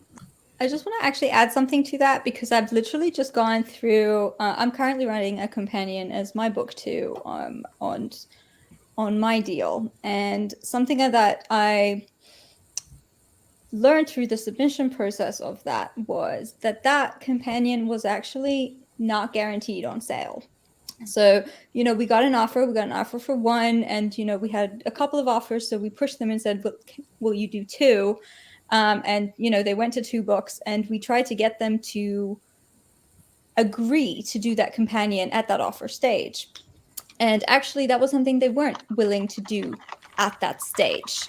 They were like, we're willing to buy 2. The 2 is unconfirmed. So that's absolutely a situation that you may come across, which is your publisher will buy 2 books from you, but they won't necessarily commit to something like a companion off the bat. I'm actually really lucky. I got, I finished my edits quite fast, and I sent them materials for book 2, and they actually agreed to it really early in the game. Some publishers won't even consider it until that first book is out and they're seeing numbers, which is why you've got to be really mindful of these things, because that can really swing it either way. Yeah, and just to wrap on that question, it makes me think of Good Girl's Guide to Murder, and what's really crucial is you can have, and I haven't read the sequels yet. I bought them and I plan to, but that first book stands alone is the main thing. It opens up a door to a universe of this character taking further action, but it's the promise of the premise thing in a thriller. You have to answer your main question in that book, or the readers will tar and feather you and murder you in your sleep. And so you can have a universe where it's like, okay, I have like the big mystery that's going to cover multiple books, but you have to have separate standalones for each one. But also, like, I'll tell you, I have a friend who planned a series that way and only got to publish 2 of them. So the big mystery never got solved because it never got published because the numbers weren't there. But the 2 books that exist still stand alone and work as a duology because each one had a standalone mystery to solve. It's just kind of a bummer because like the thing teased through 2 books. I mean, she's going to write it eventually, but her publisher declined to publish the 3rd one. So be careful. Can we just, sorry, That's Alex, good advice. Can we just add for people that maybe don't know in their query letter, like in the metadata paragraph, to just simply state that it's a standalone book with series potential. Yes. So some people don't know that. So it's just a really simplistic way of getting to the heart of that. And then agents and editors then will know to ask the question, what else have you got? And have that prepped ready to go, but do not write the books yet. Sorry, just wanted to add that. Yes. Here's just a fun one. Do you guys stalk any of the AMM party tags? Are you looking at what mentees are doing, potential mentees? Of course. Yeah. Yeah, I'm planning to go on like a stalking session at some point. I haven't totally gotten to it yet because I'm also on deadline at the moment. So most of my days are like, I'm trying really hard to ignore Twitter. But what I have seen has been really fun, and I'm absolutely hoping to like use it as a procrastination tool and just scroll through it at some point. Also, I realize I'm way behind on like the chat in terms of throwing up, but I'll just throw this out here. That Muhammad finds it nice to hear an Australian, and Kate, we don't know where she is from. Dylan. Don't worry, I don't know where I'm from either. It's a mystery. The publishers failed to publish the last book that reveals where I'm actually from. So there you go. Your mystery will never be solved. Here's a semi-specific one I'll throw up for Kate and Alysha. Is an enemies to lovers romance arc a positive or a negative for you? Very much positive. Yeah, so positive. Oh my god. Here's a question about beginnings. For those who struggle most with landing beginnings, do you feel confident in your ability to help us improve those first pages? So we'll transform this into like your philosophy for approaching first pages. And I have to dash for a sec, so you answer while I do that. I can go first. Yeah, so yes, I do feel confident. I hope I can say that in my ability to help you improve the first few pages. I feel like I've done a lot of work on that in my own books. Mostly the way that I often work is like when I get stuck in like where I'm going next, I'll go back and rewrite the first however many pages I have to kind of make myself like, it's just like getting yourself back into it. And so I do a lot of rewriting of my own first pages. And then I've done some rewriting with my agent and then with my editor. So I've spent a lot of time, I guess, thinking about how to pull someone into a story, how to have it feel natural, but both like it's not moving too fast and not moving too slow, I guess. So yes, I think I've done a lot of rewriting of that myself, and I think I've just gotten to a place where I'm not overly precious about how a book starts or what the exact words are on the page. In a way, it's like, what's the heart of your story and how can we help get that across even within the first few pages? I absolutely love that answer. That's exactly how I feel. And then I also find that it's not even until the second or third draft when you really do feel like understand the heart of your story, that you know what needs to be. And sometimes it just clicks and you're like, oh no, okay, now I know what the first pages need to be. So, and sometimes you really do need an extra set of eyes to be able to see it, to see the vision of those first pages. Yeah. Oh my God. They're so hard, I think. Go ahead. Oh, sorry, Kate, you go. No, you go. I think the reason first pages are so hard is because there's so many possibilities, but I think there's also a real art to it. And I think once you've CP'd and written a bit, and I think you do learn what can work and what can't work. And there's definitely a formula for across every genre. I don't think it matters what the genre is, but it is definitely your opening chapter will have certain things in it. And it kind of almost needs to have those things to work, I think. So yeah, for me, definitely it will be a focus. And I'm excited to get into the heart of the first pages because they're so important. Here's a question. Sorry, go ahead. I was going to say I'm the exact opposite of everybody else. My first pages hardly ever change. Ooh. Everything else changes. Same. But the first pages, and that's mostly because the ideas start with the first line and the entire book builds around them. So the first pages often stay and then the rest of the plot gets overhauled somewhere. So what I would say about first pages is I'm really good at figuring out if you've started your story in the wrong place. And I think a lot of people really worry about that because they're like, if I'm starting in the wrong place, is that an auto reject? Are you gonna, you're never gonna get to the right part of the story? And the truth of the matter is, if you have a good voice and it's intriguing, the fact that you're starting in the wrong place doesn't necessarily mean it's boring.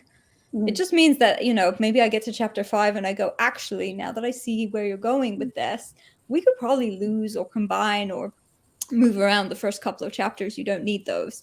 So yeah, I think definitely can help with that.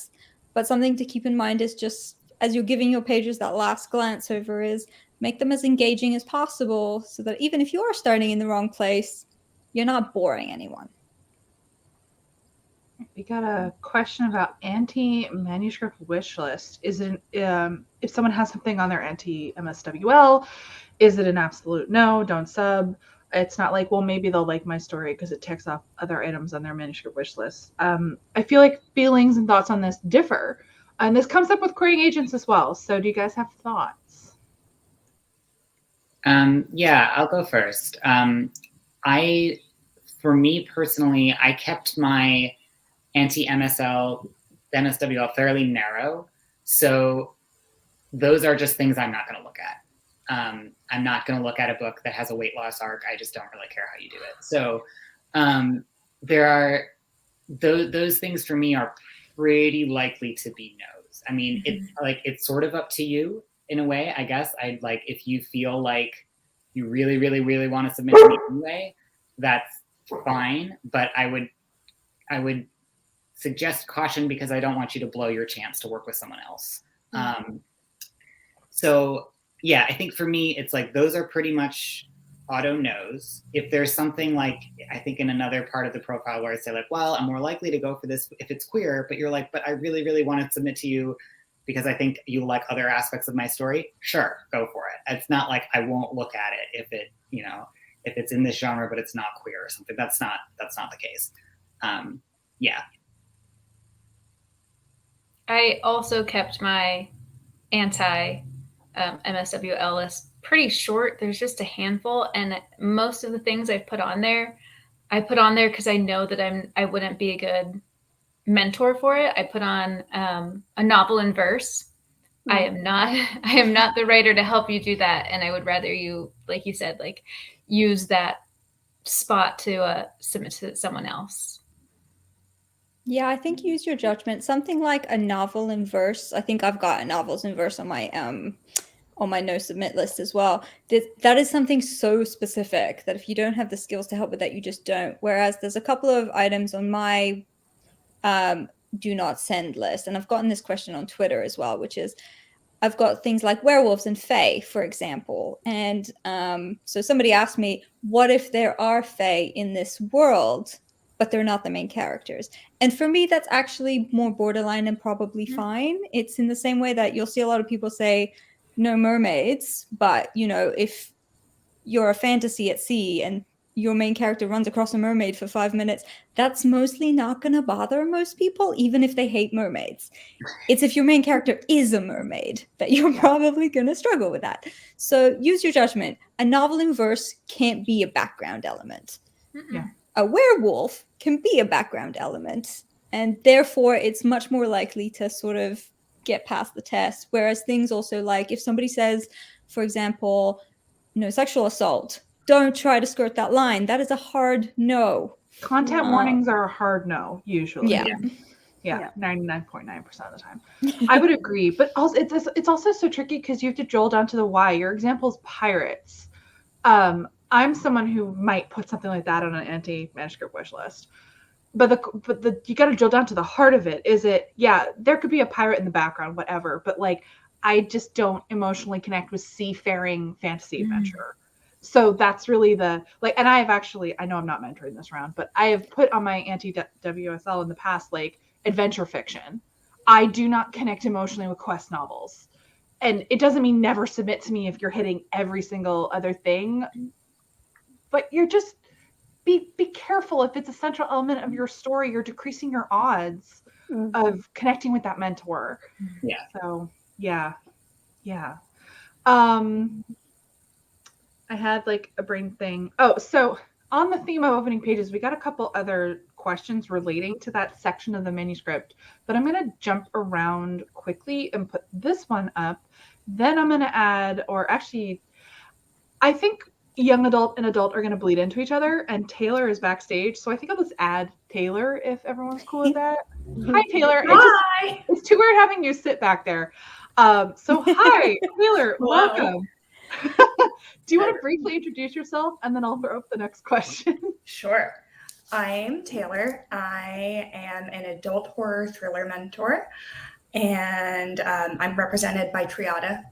That's kind of it. What else do you want me to say about myself? Welcome. So let me throw this up. Do you guys like to avoid mentoring books super similar to your old whips, or your own whips, or not? I can read. I just think this is a juicy question, isn't it? I don't care. For me, it doesn't bother me. If you've got something that's similar to what I'm working on, I'll be genuinely shocked. But also, it doesn't bother me. I can differentiate the two. So for me, it doesn't bother me.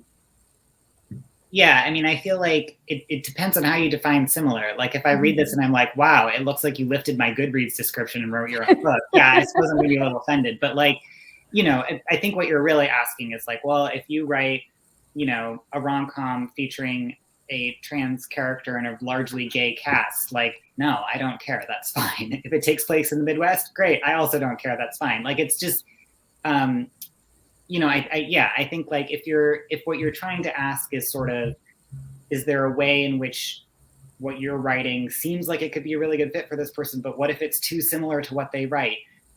I don't worry about that. I'm perfectly happy to work with someone like that, because to me, I think you as a writer are going to be different from me as a writer fundamentally. And so you can give people the same setup and they're not going to write the same book. So I'm not particularly worried about that. I think I'd only be worried if I was reading your pages and seeing things that are so similar to what I have in mind, which is honestly, it's just something that happens. It's not malicious. I'm 100% sure I wasn't stalking you before and you weren't stalking me and, hacking each other's email. It just happens sometimes. But what I don't want any mentee to feel like post-mentorship is when I announce a new book that I'm currently working on, for example, that they eventually get around to reading it and go away feeling like I took some of their best ideas and used it to put in my manuscript. Now, I'm writing dystopian cyberpunk, so the odds of that happening are quite low. But at the same time, if I do feel like, oh God, we've got the same type of AI and the same type of transport and the same type of city, then honestly, I feel like it's better to give that to a different mentor, just to avoid that feeling of like, nobody wants to wake up 2 years down the line and be like, oh my God, they stole my book. Do you know what I mean? So it's just sometimes easier to avoid when things are that similar. But again, I would be amazed if they were that similar. It does happen. The writer hive mind is real. There was an earlier round of AMM where someone submitted something so eerily similar to one of my whips that like I haven't even like touched in years at this point. But at that point, I was just impressed. I was like, we are drinking the same water or something. But I knew that I couldn't read on because it would be too weird. But that's like that specific thing. In thrillers, it's so tricky too because it's like tropes and like there are only so many thriller concepts, and so it gets really, really funny and weird. I'm sorry, I know I'm not mentoring. I just can't. I love this question. I'm a mess, but and I'll say like from the mentor side, like if that does happen, like just open communication is a thing. Like meaning like as like so one of my mentees like we're rating in similar arenas, and I just run stuff by her. I'm like, okay, I'm using this archetype. I'm not like just so you know, like it's like not on and she's like, yeah, like there are literally only so many archetypes in this type of thriller, and we're on the same page. That's the important thing. So okay, so back to the opening pages questions. Because I was off briefly during the first page discussion, I don't know if you've covered this, but what are the top mistakes writers make in the opening pages? Which ones automatically pull you out and lead you to pass? And then Susan also asked about inciting incidents. So can we I know first pages and inciting incidents are not, can we talk about this part of the manuscript and all of your brilliant advice and tips? So I'll put that one back up first. I like an inciting incident that happens between, I'd say, 25 and 45 pages in. So if we haven't gotten to your inciting incident by the end of your submission pages, then there's a problem with your pacing, in my opinion. An inciting incident is just the thing that starts your character down the path of the plot. It can be really small, but it can also be world-changing. And depending on the genre of your novel, it can be either of those things. In horror, for example, in one of the books that I wrote, the inciting incident was when the main character decided to look into a spooky hotel 15 minutes away from where she was staying. That was the inciting incident. It was page 5. But it can happen as late as page 45. But if it hasn't been met by then, I think there's an issue. So I don't know if you all agree with me. Yeah, I think like it depends. I would imagine it depends a little bit on the genre that you're writing in. For me, like if you're writing a contemporary YA, especially if it's like a rom-com or something, that probably inciting incident probably has to happen fairly quickly because you're going to want it to be tightly paced. I think like for me, I'll just say really quickly, I think some common mistakes for opening pages are info dumps. So where you just feel like, I mean, right, it's like the things that everyone says, but where you feel like you need to vomit out all of the background and all of the setup for your story. And sometimes I get that feeling because maybe your story has like a complex setting, or if you're writing a fantasy, you have a lot of world building to do. But I think for me, the helpful thing is to think about like, well, if you're writing a fantasy, you have a lot of world building to do. What would it be like if that story wasn't a fantasy? So just like, don't worry about this. Like, where would the character see those things in the world? What point would they see them? And then you go along with that. Like, so I would say like info dumps, a lot of just like narrating in the character's head for like pages and pages where sort of all we're getting are their thoughts. And then in terms of like inciting, I know a lot of agents don't like the starting with a dream or waking up in the morning. Not that you can't do those well, but I think that's a little bit of like, is your story starting in the right place? And then in terms of like an inciting incident, I think this again just largely depends on what genre you're writing, and it can both be something that happens to your character, and it can be something your character decides to do. So for example, in my book, my inciting incident is essentially my character making some really bad New Year's resolutions and going like, I'm going to win back my ex-boyfriend, and I'm going to beat my, nemesis at this piano competition. And like, that's sort of what starts everything else happening in terms of sort of the dominoes of decisions and events that fall in the rest of the book. So I think like the best thing that you can do to understand it, honestly, is to like think of your favorite books and movies and go like, what is the point where like we really started off on this particular trajectory that the rest of the story then goes. Excellent. And we're at the transition period between YA and adult, but we can have up to 10 people. And I don't think we have a million adult mentors. So I'm going to add a couple more adult mentors. YA authors, mentors, you can stay on if you want, and we'll but you don't have to, because I told you this was an hour. But so I'm going to add 2 more people who are backstage. Meredith and Paris, hello. Hi. Hi. Do you want to introduce yourselves briefly? I'm Meredith Shore, and I'm an adult mentor for the first time. I write contemporary romance and rom-com, and my debut, As Seen on TV, comes out on June 7th from Forever. And I'm really excited to be a mentor this year. Hi, I'm Paris. I am mentoring adult as well. I write romance. I read in a lot of other genres. I love pretty much just reading everything and anything. So this is my first year mentoring with AMM, but I have been a Pitch Wars mentor in the past.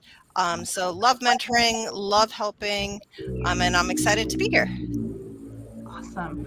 And hello, Diane. Hi everyone. Welcome. I'm blending YA and adult together because I don't think I think we can make it work, because we can have 10 people total. So introduce yourself to everyone. Okay. Hi everyone. I'm Diane Brown. I am an adult mentor, and this is my first time being an AMM mentor, though I've been a mentor in other spheres of my life at various times. And my debut, Black Candle Women, comes out early next year, through Great In-House Books. And I'm excited to be a mentor. Excellent.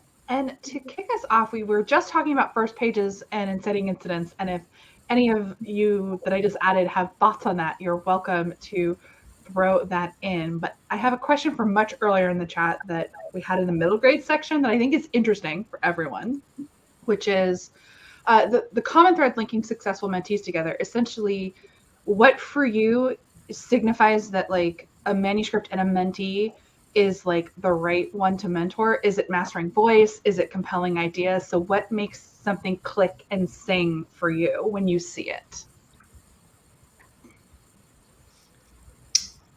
I know that's hard. I always go first and I always feel bad. That's okay. That was me in the whole last hour, I feel like. It's just like answering first. We're just really enthusiastic. For me, it's a voice thing. Horror and thriller both are so tropey. And distinguishing yourself within those genres is very difficult. So for me personally, it's whether the voice of the main character is distinctive enough for me. And obviously the kind of like big brain part of the book, the plot arc, is very important to me as well, but less so than the voice, because that shows me you can write a unique character. So that's my answer. I agree with the voice.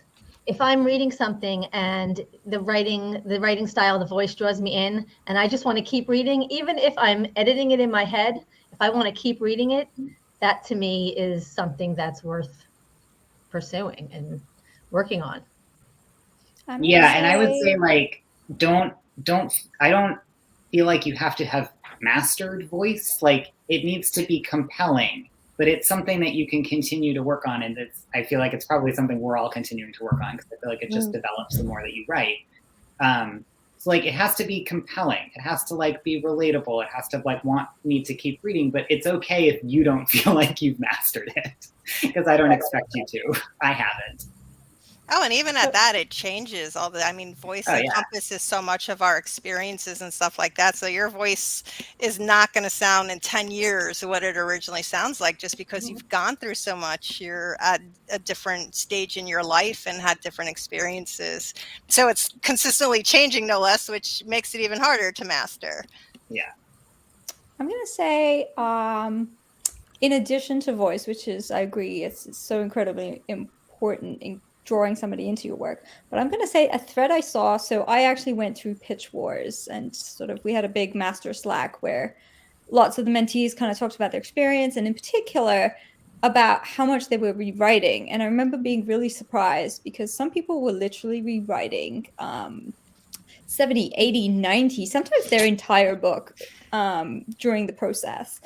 And I remember that really intrigued me, because I'm like, if you're rewriting the whole book, what was it that drew their mentor into taking it on to begin with, if it literally needed a page one rewrite? And the answer in most of those cases was a high concept. Mm-hmm. If they had a good voice and a high concept that somebody literally looked at the query and went, oh my God, I need to read this book. And then the pages prove to them that actually this writer knows what they're doing on a prose level. They know what they're doing on a voice level, but maybe the plot had gone awry somewhere. That's where I feel like a lot of mentors actually do take the chance. They're like, this is such a great idea. We're just going to help you get it so that it lives up to the promise. Absolutely. And I can say I had one of my mentees do that. Sometimes you see this, you know, amazing. They do have great voice, great writing. There's maybe, you know, a book 2 and 3 buried in, you know, the manuscript, you know, it veers off. So there is rewriting to make everything synchronized. But, you know, I definitely agree. You have a strong concept, engaging story. Definitely, you know, and I think I always know for me as a mentor, it's like if I can see how to help, you know, I think that's one of the biggest things for me is like, can I help? Can I see how to help? Because if I can't, or if it's something that's not in my wheelhouse as being a strength, because we all have, you know, strengths and stuff that we're not the greatest at, that we're still learning. You know, I think that's something that really draws me to a work. Hey, can I see how to make this sparkle, you know, take it to the next level? And can I add to that too? Sometimes books are amazing, but we simply don't know how to help. So if you are like, wow, why did Taylor reject my submission? It was exactly her manuscript wish list. Sometimes it's simply that we like it, but we don't know how to take it in the direction we think it needs to go. So I just want to put that out there because I think that's an anxiety people have. And somebody else might be eager to snap it up who knows how to take it there. But sometimes it's just not that mentor. So just saying that. On that note, I have to say goodbye sorry, really quick. I'm so sorry. I have to say goodbye. So thanks so much for having me. Don't apologize. It's later for you. So lovely. It is. I It's getting quite remember late for me. Where we are and what time it is. Thank you guys so much for having me. Enjoy the rest of the chat. Bye. Bye. Bye. I also have to head out, but thank you guys so much for all the great questions and for all the great answers too. I learned much from the mentors who have been doing this more than one time. Awesome. Thank you. Bye. Bye. I was just going to say before about voice as well. I think voice is something that's so hard to perfect, and it's also very, very subjective. So you can have a wonderful character, you can have a voice that just pops off that page, but I might love it and another mentor might not. So that's something that is really subjective and it's really hard to get right. So I think when you are putting your submissions in is just hone down what is the hook and what is the concept, because that's the thing. If we can really, you'll find across the board a lot of people will love it, less so with the voice, which can be kind of hit or miss. And that comes down to your query. Really, really hone in on what makes this unique, what makes this special, and what is going to make this stand out. So I think if you can get into that, then we can really go, oh my gosh, please let the pages live up to this. And even if they don't, we're like, this really appeals to us and we want to work on this. And we can do that with character and voice and things like that. So I think when it comes to your submissions, maybe just try and focus on those things, because that will draw us in. That's just my sort of opinion on that.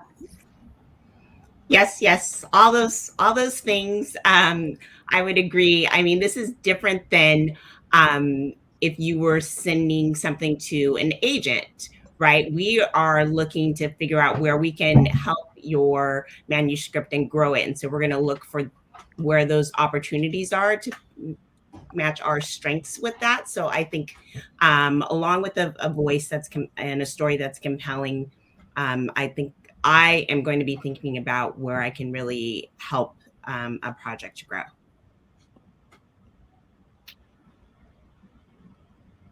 Sorry. Awesome. I always have to unmute myself.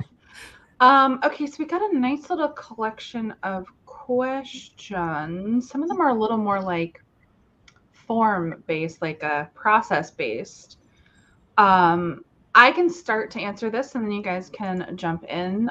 Does it matter when you apply in the submission window? Are mentors looking at applications as they come in? I can say, like, technically speaking, mentors have access to the submissions in the inbox on a rolling basis from the start.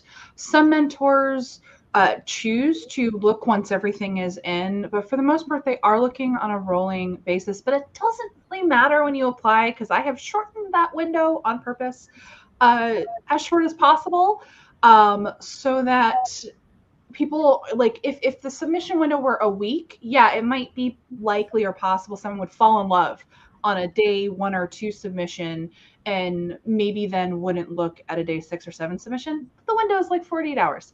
So do not worry about this. Apply when your materials are ready and you feel centered and you feel good about your answers and your materials, and send them in. Do you guys have a strategy for how you think you're going to approach looking at your submissions, is how I would frame this question for you. I'm probably not going to wait until the end and do it all at once, just because I want to be able to give each of them the attention they deserve. And I feel like if I do them all at once, the ones later are going to suffer because of me. I'll be exhausted. So I plan to look at them as they come in. I mean, I have a day job, but I do plan to do them a little bit at a time. But whether I read one, even if I love something on the first day, I'm going to keep reading. I'm going to read every single one of them before I decide. Yeah, I'm going to piggyback off of that. That's my strategy too. But for a different reason. I have terrible impulse control. So when I see something come into my inbox, I'm going to be like, that's for me. I'm going to open it. So, but that also means that I'm going to be able to give people more time and more of my energy as I get toward the end of the window, because it is a packed 48 hours. Fun 48 hours, but as packed as it is for you guys, it's also packed for us. So, but yeah, immediately. Yeah, but I actually think it's 72 hours. I'm Is it? great at math. I'm great at math. Well, so it's 12th to the 14th, so it's 3 full days. I'm good at this. It's fine. I can tell everyone, like, I mean, I'll be honest, it's gonna open slightly before the 12th because I'm on PT time, so I live in the past. So it always ends up, well, I mean, it's the future for Paula in Australia. Like, you're a day ahead. But it'll end at 11:59 p.m. PT time on the 14th. I always do. The end is always finite. But, like, anyway, don't stress out. It's going to be great. Yeah, so sorry for that correction. And actually, there's so many good questions. This is kind of a little esoteric, but you guys can extrapolate from this if you've applied to programs yourself or just from querying and submission. what's the best way to keep your mind off things during the waiting period? Book. Yes and no. I mean, I'll do this one a little bit because I have both applied to mentorships and then queried and then went on submission and then waited for editors to get back to me and, you know, all of that. It's a lot of waiting. I think the best thing you can, like, there is a lot of stuff out there saying write the next book. And I would say do that if you feel like you can do that. Like, sometimes what I did after I got, you know, my first offer was immediately have a 72-hour long migraine. So like sometimes what you need to do is go sleep. So yeah, I would say like do whatever you need to do. Do what feels like it's taking care of you. If that's writing something new, if that's writing something only for yourself, if that's writing fan fiction, if that's reading a new book, if it's reading a book that's in a completely other genre than what you're writing, if it's watching movies, if it's watching video or like playing video games. I don't think there's necessarily a best and right way to do it. I sort of did a combination of all of those things. I also found being like, just like thinking about things as distraction to be really helpful. So like, is this TV show really distracting enough? Maybe I need to watch something with really low stakes because otherwise it's actually ratcheting up my anxiety. So yeah, I think just like cast the net as wide as you feel like you want. Don't feel like there's a right way to take care of yourself while you're waiting for stuff. There isn't. Just do what you need to do. I'm an anxious personality. I don't know if you can tell that across the screen. But I agree with all of that. But I tend to try and get outside a lot if I can. It just centers me and calms me down. I know it sounds kind of hokey and like wood witchy, but like really like touching the earth is very helpful to releasing anxiety. And it's only 48 or 72, probably 72 hours. So, you know, if you can just get through a block of 5 hours at a time, like just, you can get through anything. You can get through 72 hours. You'll be okay. They have to wait 3 weeks. On your friends. So they have to wait 3 weeks for decisions. Okay. Don't look at me. See?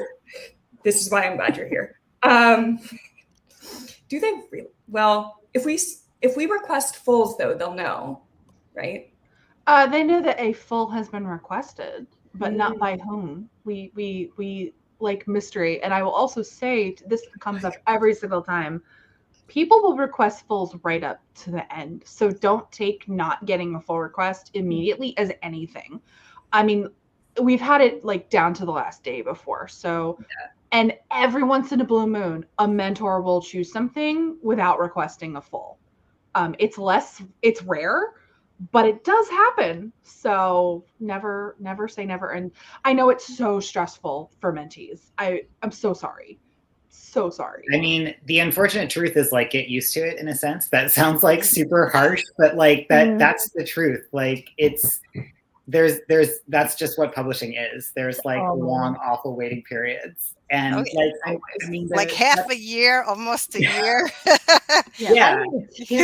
And that's like where the write the next book thing can be really helpful, is because you like, if you want to be be in the publishing sphere and not just writing for yourself, which is also perfectly fine, but like you do need to keep loving writing and you need to find a way to keep yourself doing it. And that's where like the writing the next book, and maybe like write the next book and have it be like, you don't have to put any pressure on that book. Just like write the next book that feels good. So you can get through 3 weeks. You can do it. I promise. Just know that like we are super excited too the whole time and super stressed too. And we're like rooting for you too. So just keep in mind that we're people. We're also not the ultimate arbiters of your work. If you don't get selected, it is not a writ against your writing ability.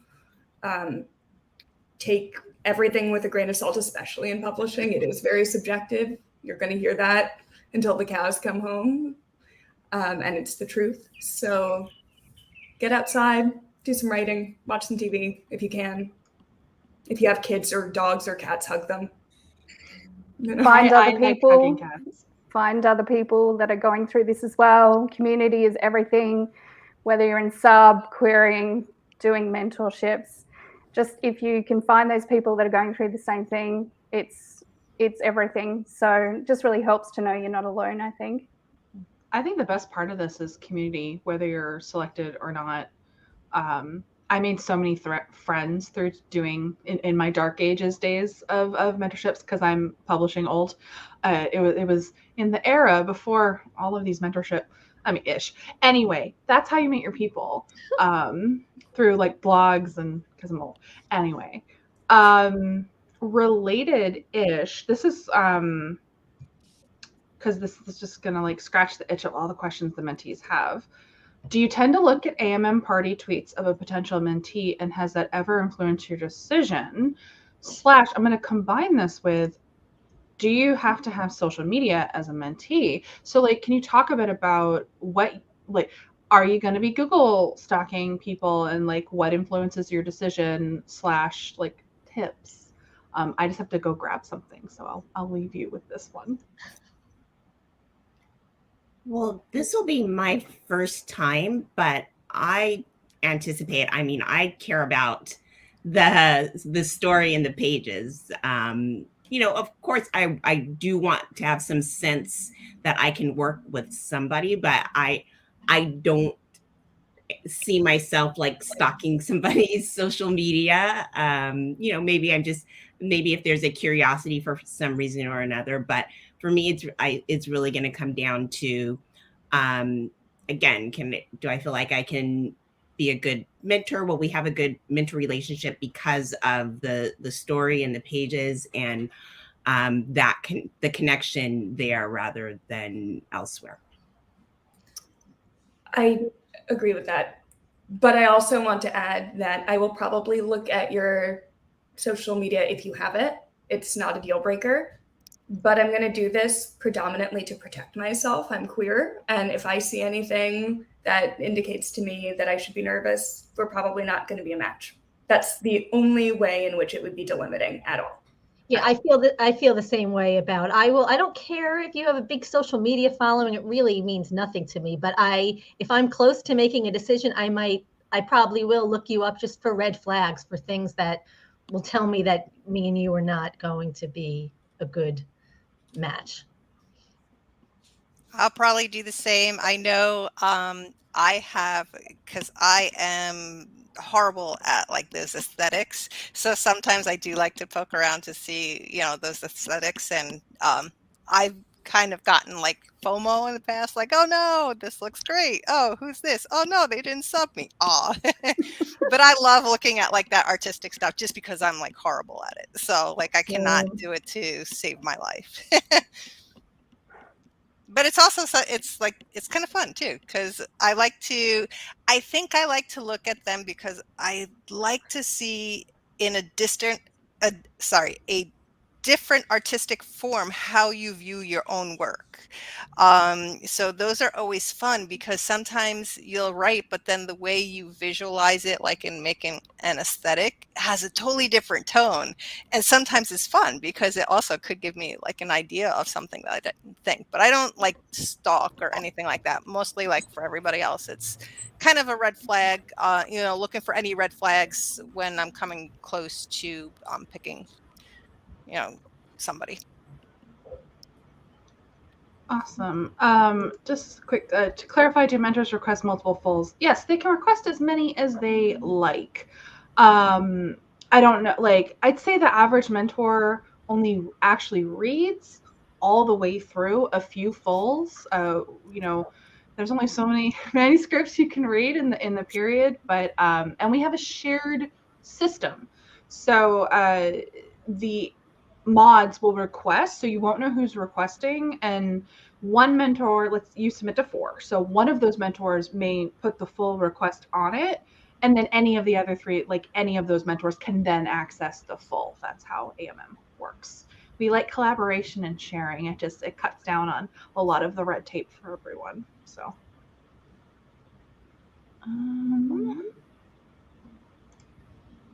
throwing up questions is hard. This is horror specific, so this definitely hits Taylor, but I think a few others like dark stuff. So when it comes to a horror manuscript, what is the most important element you are looking for in the ideal mentee with a manuscript in this genre? So anyone covering horror. I think this is just a book question. This is a manuscript question. I read very widely in horror. That's my job. So, making sure that your voice is original in the genre is very important to me. And also that it doesn't rely very heavily on the sometimes kind of modeled past of horror. Horror had for quite some time the tendency to be everything phobic, anything phobic. We think a lot about like H.P. Lovecraft in this way. Beautiful writer, deeply, I think he was anti-Semitic and homophobic in addition. So, think about the tradition you're writing in and differentiate yourself from kind of the old, kind of terrible stuff of the past. And also show me your willingness to kind of push it to see what horror can be, because horror can be beautiful and lovely. All you have to do is pick up Summer Suns by Lee Mandello to really get that. Or Mexican Gothic by Silvia Moreno Garcia. And this leads to my final thing, and then I'll stop talking. Read horror and read all of it. I mean, all of it, if you can. Just pick up a dime store horror novel and go to your local bookstore and get some literary horror. It will do so much for your writing ability, I promise. So that's my big answer. Anyone else taking horror? I'm taking horror. I'm just looking at the question though. They're asking, what are you looking for in the ideal mentee? But I presume they're just talking about the genre and the manuscripts. I think for horror and comedy are two of kind of the hardest things to nail, and horror encompasses so many things. And for me, I personally don't like too much blood or gore. I find it tacky and doesn't kind of creep me out. So I think it will just depend on what you've written, and then in terms of the ideal mentee, it will just be taking on those suggestions, and then hopefully we can collaborate and make those things work and make it as scary as possible without it crossing lines, just like Taylor is talking about. So I'd say I'd agree. The only thing that I know I'll be specifically watching for as well is mental health representation in there, because I know, like as Taylor mentioned, with some of the things that have happened, that's still, you tend to still see that. So that's something I'll be paying particular attention to. So I love process related stuff. So are there specific things you guys are going to be looking for in the application question answers with regards to the mentee's career goals, their manuscript goals, anything you're not looking for? So we ask a lot of questions on the application. I know you're all new mentors. I'm intense. So the mentees, some of you may have applied. Well, it's a lot. What are you looking for? Someone who wants to do X, etc. I'll answer first because then I have to go in a few minutes. But I think for me, the biggest thing is just that I want to have faith that you're willing to put in the work to make your book better. I'm not going to be this person doesn't care if they're a bestseller or not, or there's no specific career goals for me that I think you have to have. I mean, I guess I'm sort of assuming that if you're, applying, you probably want to try to get a book published at some point. But even so, what I really care about is you wanting to put in the work and the time to make yourself a better writer and to make this book better. And I think, and I mentioned this a little bit earlier, I myself, one of the big things that I feel like I've learned is to not be particularly to kind of try to balance this line of knowing what the heart of my story is and what I will absolutely not change for anyone, and also not being terribly precious about it at the same time, because it is going to change. It's going to change when you work with a mentor. It's going to change when you work with an agent, when you work with an editor. Like, the book is going to change probably. So to me, that's what matters, is that you are like, that, you know, you're like, I'm not going to say, you can never say back to someone, oh, I'm not going to change, you know, I'm not going to change that, because you can. But I think to me, like, in all of your application questions, whatever the questions are, I'm just going to look for, do you seem like you're really willing to put in the work and the time, and that you care deeply about this book, and you know, want to kind of tease it apart and make it as good as it can be. I agree with everything.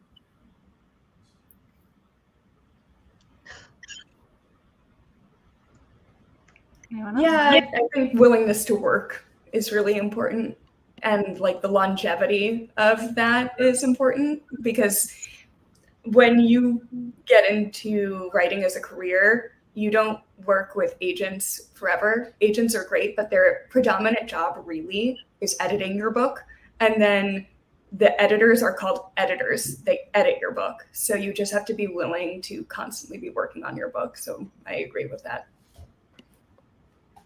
I'll throw in briefly, just because I'm like a war veteran. I've obviously seen every single round of AMM. One red flag we do look for is if you're rigidly focused on what we call a rubber stamp to query, or do another pitch event. And so, like, if it's really clear that you don't want to do the work and you want to be querying in a month, that can be a turnoff. Or also, this is in our FAQ, we are not a stepping stone to the next round of pitch wars. We're too close together for that, and it makes it really weird, because it's like, our mentors are not free editorial services. Mm-hmm. This stuff rarely happens. So I'm just telling you, if that's in your brain, like, oh, this is a great opportunity so that I can do that other thing, that's not, it's kind of a turnoff. Now, if you want to do another round of pitch wars with a different manuscript, often your mentor will help you with that. It depends on how your querying journey goes. I just want to warn people of that. Let's see. Oh, I like this as well. If you have one last evening of prep to look over things, so which part of the submission packet would you suggest prioritizing for that last pass? So we require the query, a synopsis, as well as the first like 50 pages of the manuscript. So what would you focus on?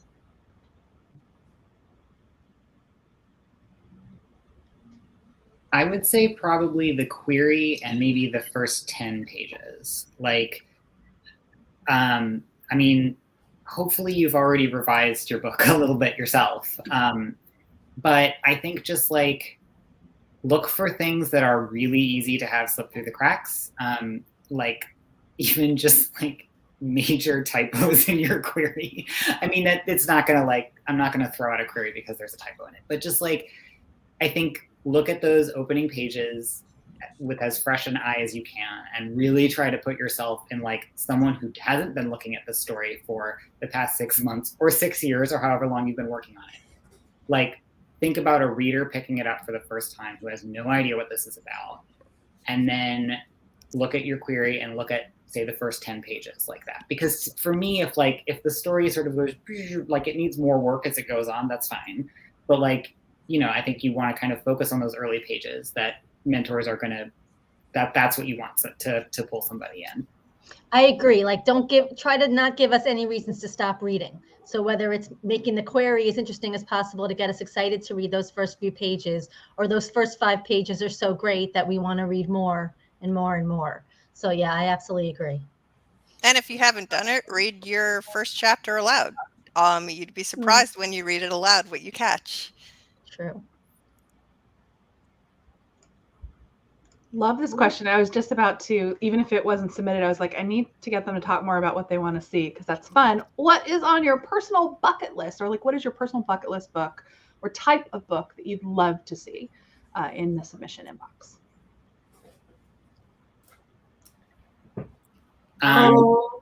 You go first because you have to go. I should go in a sec. I will just say very quickly, and then I will hop off. If you have trans characters, especially if you have queer characters also.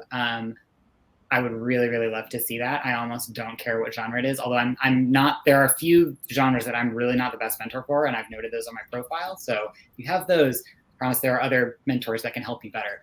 But yeah, trans and queer characters, I really like things that are both like straddling the line between funny and also like really angsty. Like I'm down for sad if it's also hilarious sometimes.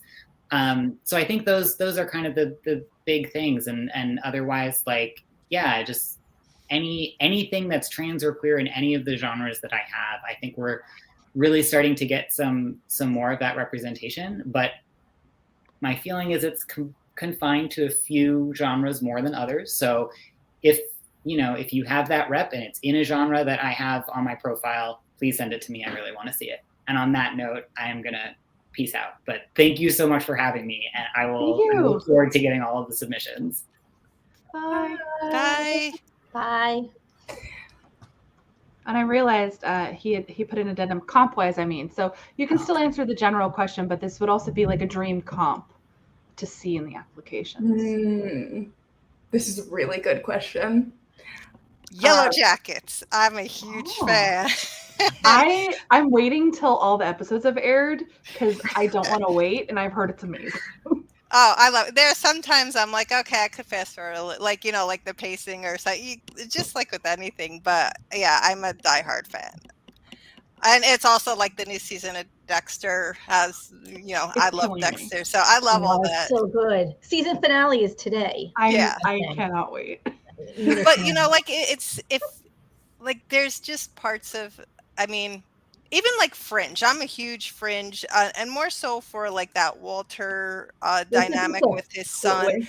I love that family dynamic aspect to it. Whether it's found family, actual family, adopted family, all of it, like that dynamic is really what drives me. Even Supernatural, the brother dynamic, or Original is the dynamic between the siblings.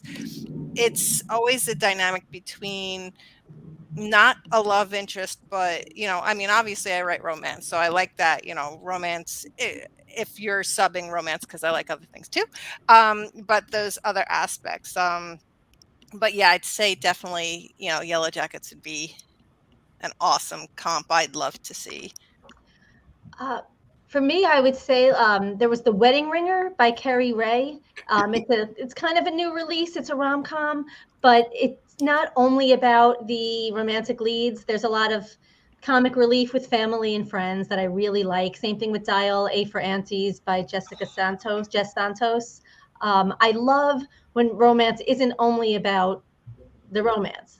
I like the side things. I love sisters or brothers, any kind of sibling, any kind of family, friends, the platonic relationships. I think they add a lot. They tell you more about the character, and they often add help you with character development and comic relief. So yeah. Sorry, Diane. Do you want to go? Oh, go ahead. Oh, you sure? Okay, I talk a lot. This is why they have me. I would love to see anything comp to Mexican Gothic. That's a big hot one in horror right now. Zoya Stage, Jack Gems, these are great. Also, The Storm King by Brendan Duffy, or House of Echoes by Brendan Duffy. Those are both great. I'm looking at Dark Matter by Blake Crouch right now. These are excellent comps. They're also great because they immediately give me a sense of your environment, which all good comps should do, but those are particularly in that sweet spot. I really want to see female-led horror where the final girl is the only girl. I really like the idea of having a capable female identifying main character. I just think that's great, and it's underdone in horror. And also very atmospheric things are super up my alley. So yeah. I really like family dramas, and with a little bit of humor infused. I don't mind. So I really love the final revival of Opal and Nev by Donnie Walton. Just about anything from Taylor Jenkins Reid, those kind of vibes. Such a Fun Age by Kylie Reid. I think those types of stories I'm really drawn to.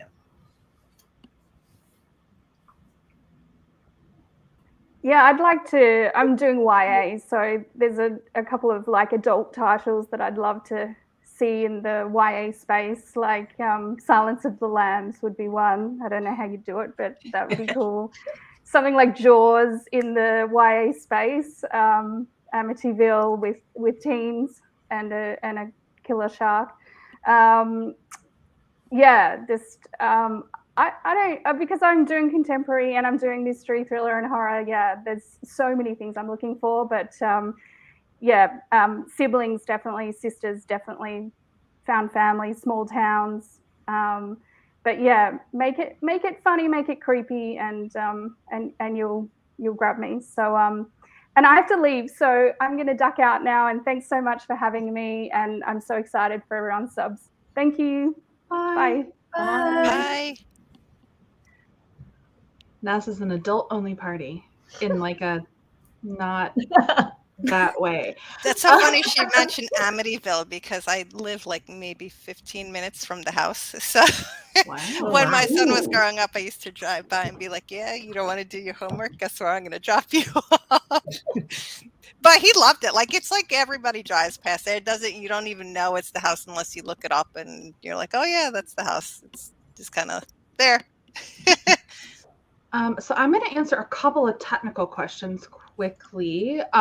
Should we plan to make one doc that combines query, synopsis, and pages, or will the form have separate sections for each file? You do not submit this stuff through the form. The form is a Google form asking you questions about yourself, and then you email in your query package. The query should be in the body of the email, like you would query an agent. Unlike agents, we do then ask you to do attachments. You would attach, I think personally it's best to have the synopsis and the pages as separate attachments, but if you combine them into one, that is okay as well. We slightly prefer Word doc format, but PDF is okay as well. Just do not submit Google Docs where like we need sharing permission. Like it needs to be a downloadable document format, and do not submit Mac formatted pages because so many people can't open those, and we would write to you and ask you to convert it into something that's a more universal, readable format. So that's that one. And then, what information would you like to see in the contact details on our query and manuscript? Do you need to include our phone number? No, this is not like querying an agent. We do not need any of your real personal contact details other than an email that works. So definitely don't put like your address or your phone number on there. And we had another question that was also up here. It was about pen names. Let's see here. If we want to use a pen name, should we submit under that name or our own name? You can submit under whatever name you are comfortable with. Unlike with agents, we do not need to know your legal name. The main thing is it's best to submit under the name that you would be comfortable with us putting on our public mentee announcement post should you be selected. So don't use a name if you like don't want anyone to know that you're writing under your real name, for example. But we're not going to police you on names. We are a little less formal than querying in a good way. So let me pull up another discussion question. This is kind of fun. Is there anything that pops up often or even just semi-often in pitches that makes you cringe and think, oh no, why would you do that? You don't have to be as specific here. What this question makes me think of is, what are your best tips, best practices for writing good specific pitches is how I would interpret this. So we don't have to focus on the cringe factor and focus more on the practical tips.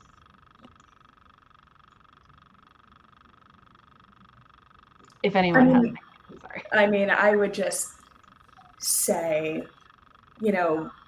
I don't love it when a query or a pitch doesn't give me relevant information. So like too many place names drives me bananas because I don't know what I'm supposed to be looking at or what I should care about. Too many character names similarly. Or, you know, there is sometimes a tendency to be really broad in a pitch, but really what it needs to be is super focused and very salient to your storyline.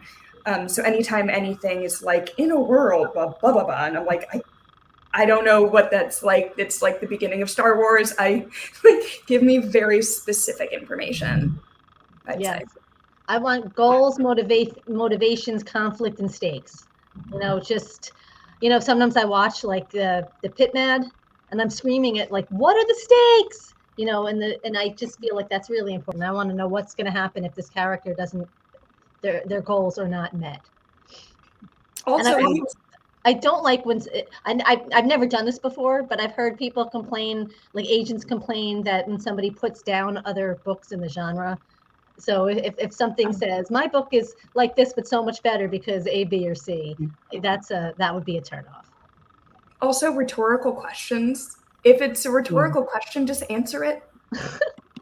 You know, that drives me nuts in pitch wars when people end their pitch with a rhetorical question. I'm like, well, how are we supposed to know? We don't know. Do you know? So if you have a rhetorical question, just answer it in your pitch. I'd say the other tip I've heard from agents when I've done where I've been the mentee doing like mentorships and stuff, try to make sure the tone of your pitch matches the tone of your story.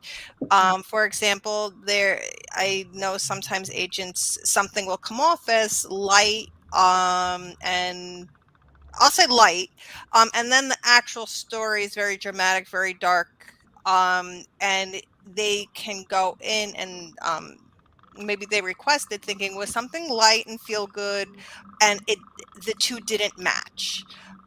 So then that's not the story they thought they were getting.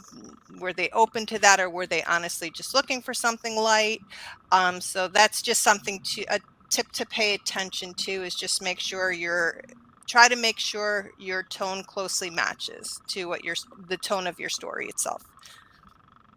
I would just add all really good suggestions and tips. Just adding, make sure that your pitch doesn't read like your synopsis. It's not just a shorter synopsis. It has a very specific job that's different than the synopsis. So again, like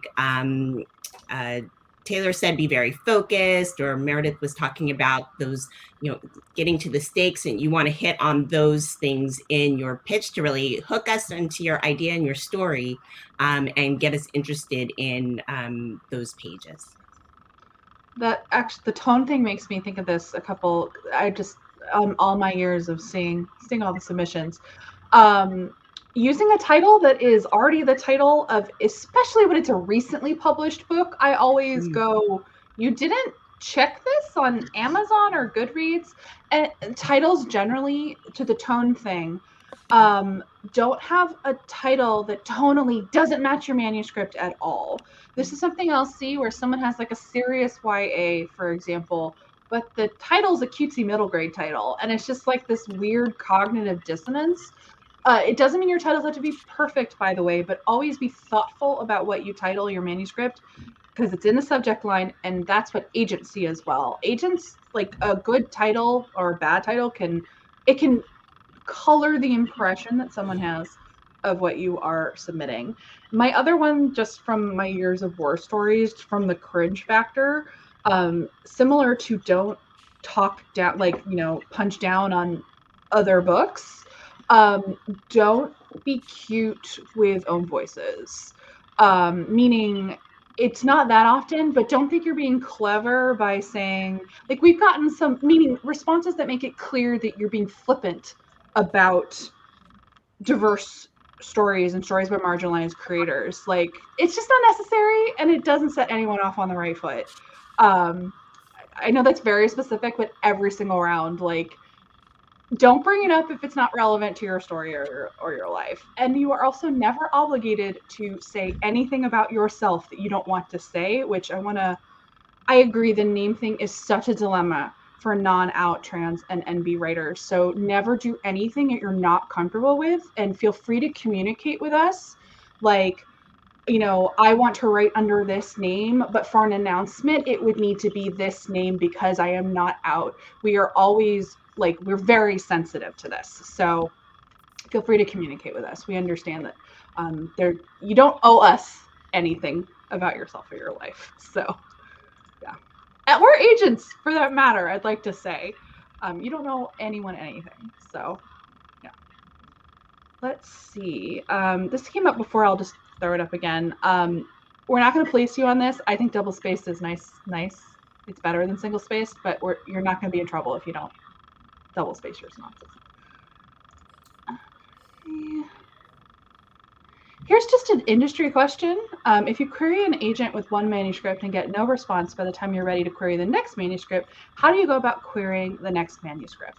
Especially querying as opposed to using a query manager form. Does anyone have experience with this?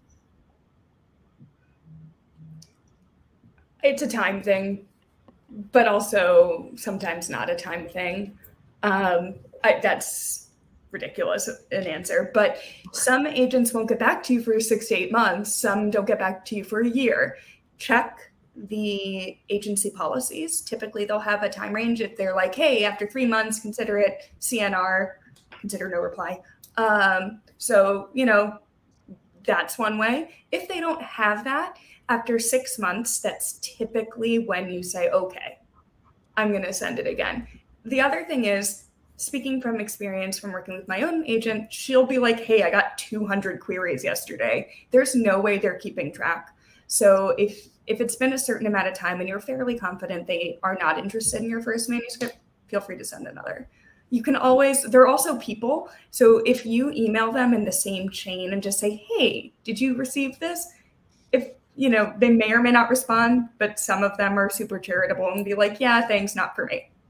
You know, keep in mind, we're all people, just doing our best. So, did that answer the question? Yeah. Let's talk about the synopsis. Does anyone love synopses? Any hints or tricks for writing these? Because it's true, we talk a lot about queries. Diane, do you want to start off, like, the differences between a query and a synopsis, since you talked about it in your last answer? Yeah, so your synopsis is laying out your entire book quickly and efficiently, but there's no spoilers. You're telling us from beginning to end what's happening all the way through how you're going to end your book. So we're not guessing. We're not, the big secret needs to be told, although maybe in a query, you're kind of, getting us curious and not giving us all that information. In a synopsis, it's all laid out there. I think somebody once told me that a good way to start is like a sentence or two for each chapter, just to get something on the page. And then once you've lined up like the whole book, then you can go back and whittle it down and work on the voice and things like that. But at least you have what the book is about there, because you can't revise an empty page. And that's not just for manuscripts, but it's for synopses or synopsises or whatever as well. If you use a beat sheet, those are great to help with the synopsis as well, because pretty much, if you're doing a one-page synopsis, you're just looking to make sure that you're sharing all those beats. And, you're telling your ending in the synopsis. I know for me, I like to use it to see, okay, hey, are there any plot holes? It kind of gives me it gives me an overview of the story, like almost maybe like a extreme Cliff Notes version of the story without reading through the story itself. And sometimes for me, it doesn't have to be voicey. It's just, okay, are you hitting the beats? Is there any major diversion? Is there like a hole, something doesn't make sense? That it just veers off into almost like another book where the two aren't connecting, or are you missing a complete like third act? You can catch those things even in a one-page synopsis. So sometimes those, because you can then go into the story saying, okay, hey, I want to pay attention to this, you know, and see, do I have an idea, you know, especially when we're talking about sometimes the things that we select are the things we know how to help. If I'm reading through the synopsis and I see that, oh, hey, okay, this little beat here, maybe the third act, there's a little something. And as I read through it, you know, okay, is it actually there? Or is that something that, you know, might need to be fixed? Do I have ideas going into it? Because I'm paying attention now more as I'm reading through. It's just ways I use it. But as far as hints, again, beat sheet is great to use. We were talking about this last night at the Instagram Live AMA, and we all kind of agreed that a synopsis is basically, for our purposes, a diagnostic tool. We're looking to see if there are any major plot problems and pacing problems. So yeah, no voice. It sucks to write, honestly, because it feels like you should be doing more than you're doing. But I'm going to piggyback and say, yeah, if you open Scrivener, if that's something you use, in the little notes part on the right side, if you just write like 2 or 3 bullet points per chapter, it'll save you so much time writing a synopsis. If you're just like hitting like, what are the 2 things that really happen in this chapter that really push the plot forward? That's what a synopsis is. Don't feel like you need to be elaborate at all. And you probably end up deleting some of the chapters because if the synopsis is only going to be 1 page, some things don't need to be on the synopsis. Just the things that make the most plot difference. So I will say briefly, I write semi-voicey synopses, so maybe I just have a tone to my writing. That's why I'm a mess. Oh, that's awesome. I've never written one for it's myself allowed. before. So I've also done voice because either first it was for agents, and then it was for, I had to send in a detailed outline for my second book in my contract. Yeah. And that was really hard because I write them for my editor, and with thrillers, at least, I inject a little voice in there. I will say that like there's a way to make them voicey, and that way is like using adjectives and like making them kind of punchy. But for these purposes, don't feel like you have to. I don't want to stress people out. No, but I agree. There's a way to write them that they're still interesting, but that's also something we can work on with you because they're necessary for querying anyway. But for our purposes, just gotta know this happens and then this happens and then this happens. Yeah. All right, this is kind of an application question. This kind of falls to me. How detailed long should the answers to the other submission questions be? Is there a preferred length or overall aim to what you want to get out of those answers? I can answer the front end of this. Someone asked earlier about word limits.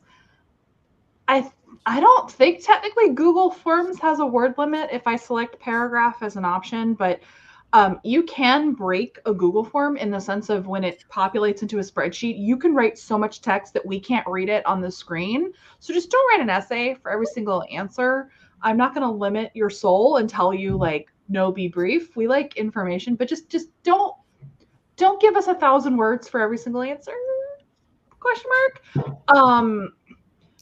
Preferred length, like the overall aim is we just want to get a sense of who you are, where you're at, like where this book has come from, what it means to you, what you're hoping for in your career. It's just so that our mentors can hopefully align like what, you know, because when they're reading manuscript, it's like, can I help this specific manuscript? But then it's also, can I help this person achieve their goals?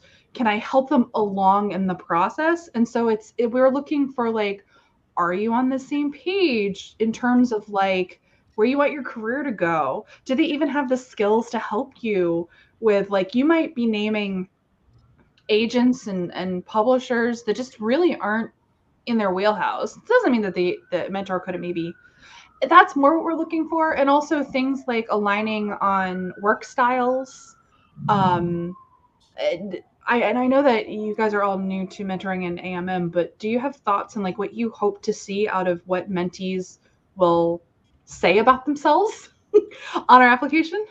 I don't know what the questions are, so Yeah, I'm not I sure. can't even like answer that, but I think I'll have an opinion once I read the answers. Obviously, I don't like what you said. Don't write like a whole essay for every single question, but answer the question, like whatever it takes to answer the question without writing a memoir, I think it's also like I haven't seen the questions either, but just from mentoring in the past, mentorship is a partnership. So, you don't always click with somebody, but you want to try to find the best click possible. So it's beyond just the manuscript, because even if you can work with the manuscript, if you don't mesh well with the person, it becomes it's a working relationship in a sense. So you want to try to understand that person the best, same way why we do this, so you can get to see who we are, know who we are,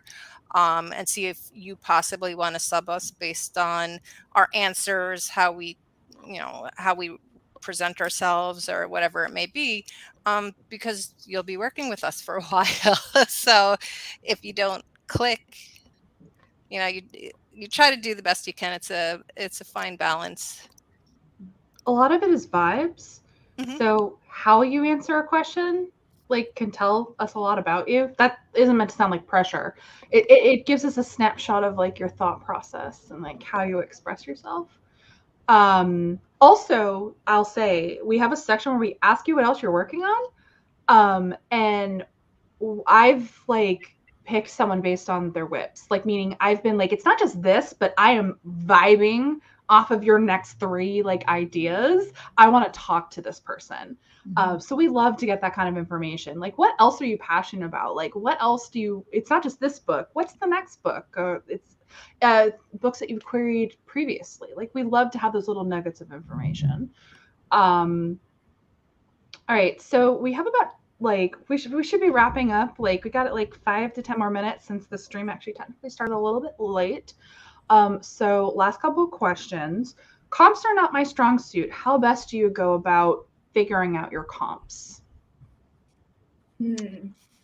Well, when I queried my first book with my agent, it didn't sell. It didn't really have any exact comps, like this meets that. So, because it doesn't always work that way. But if you could picture where your book would fit on a bookshelf, we did like for fans of Sally Thorne and Kristen Higgins and Sophie Kinsella, like that's, if you could picture your book and you can't come up with an actual title or movie or television show or whatever, but where it would fit and like what other authors it's similar to, I think that's fine. Yeah, I mean, this goes to the read in your genre thing. Comps are important as you get further along in this process, because it's essentially how editors decide where your book fits in the market. And before that, even how agents understand how they're going to maybe market your book. So it's important to read in your genre.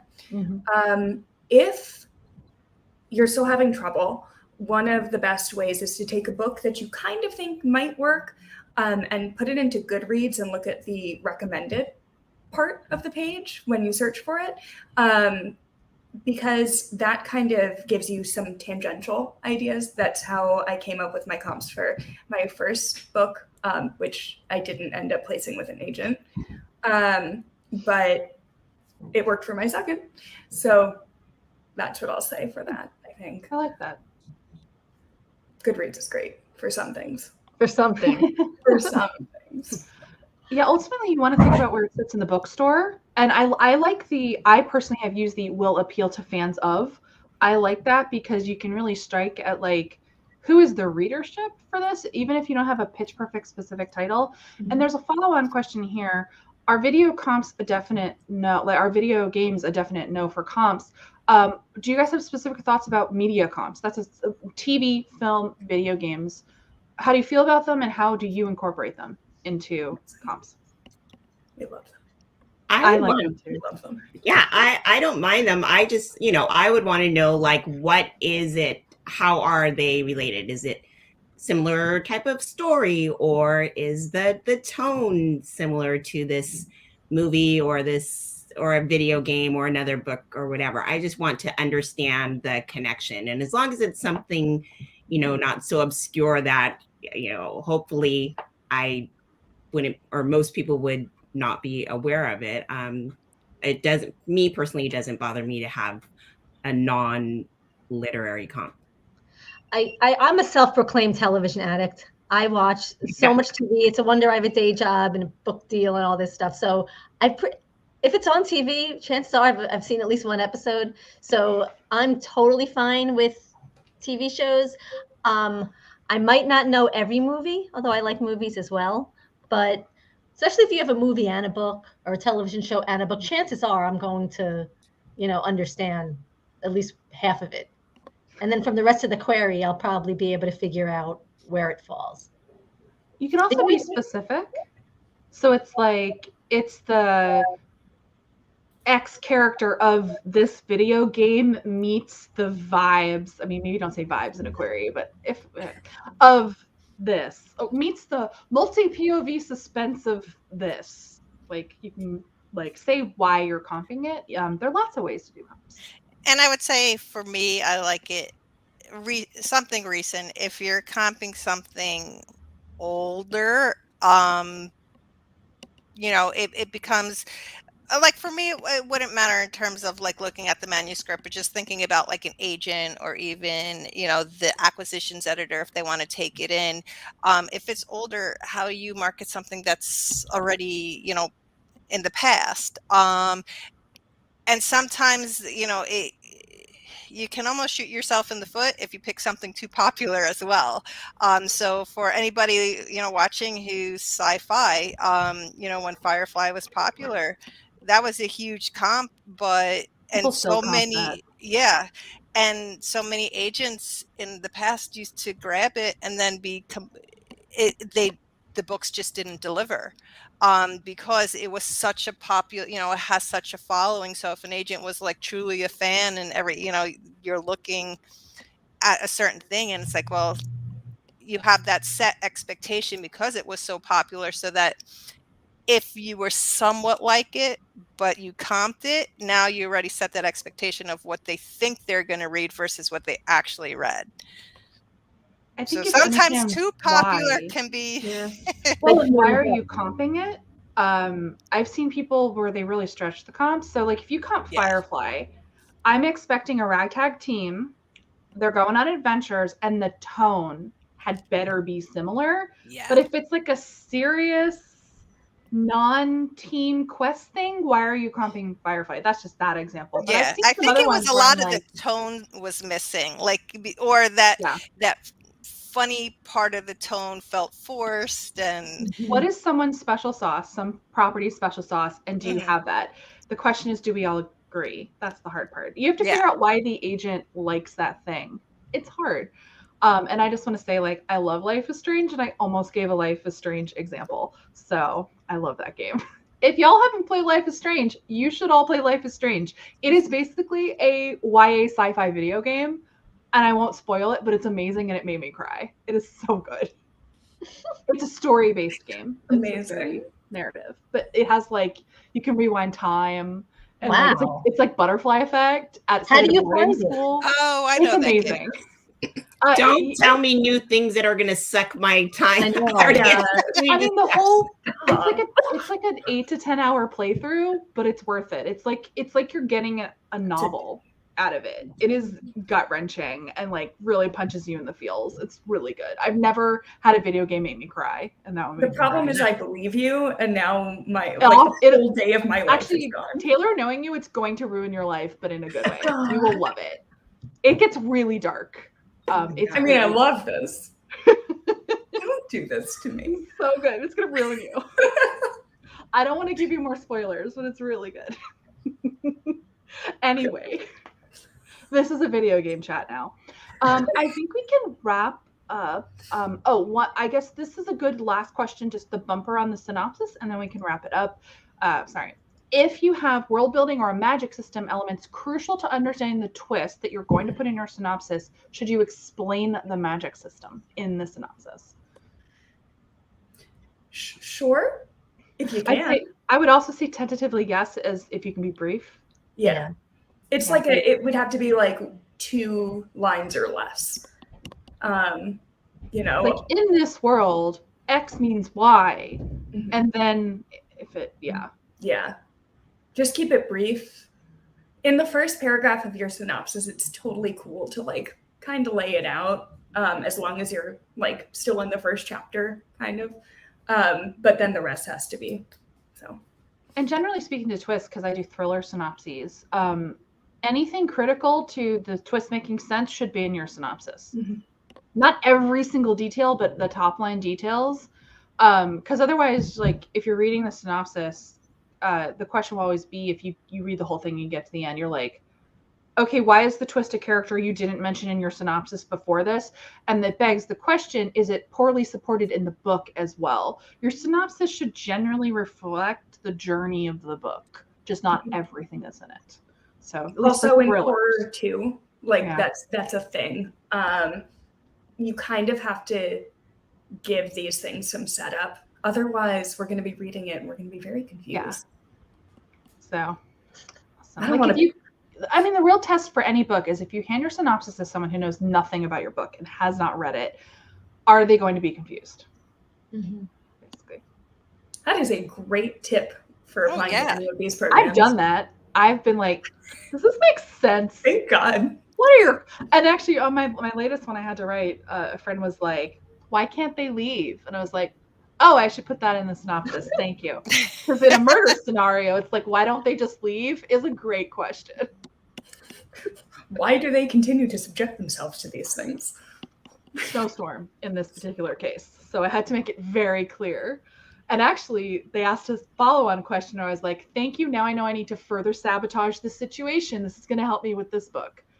Gotta devastate. See? Synopses are diagnostic tools. They are. No, they are. They really totally are. So. That's why agents want to see them. I know it's so frustrating. Like that we hate them too, but we need them. So they're terrible, but they're worth it for like personal editing stuff and also for agents and us. Yeah. And you'll use them later on too for different things. For proposals. Write one for every book. Proposals. Proactively. It'll pay off. For every book now. Yep. Deep sigh. Thank you everyone for joining us. Thank you adult mentors for answering questions. Submissions open in a couple days. That is bonkers and bizarre and strange. If you have any further questions, I think everyone is on Twitter, question mark? Yes. And yeah, you can also leave questions down below in the comments. I will check them and do my best to like field them to specific people as needed. So thank you so much for watching. Good luck with submissions. If you have general questions about AMM that aren't mentor specific, you can DM us on Twitter or send us an email at authormentormatch@gmail.com. We also have a great FAQ that I can tell a lot of people don't check, and the answer to your question might be there because I wrote it and I'm really intense. So hopefully the answers to your questions are there. So thank you, everyone. Have a wonderful rest of your day and weekend, and bye. Bye, guys.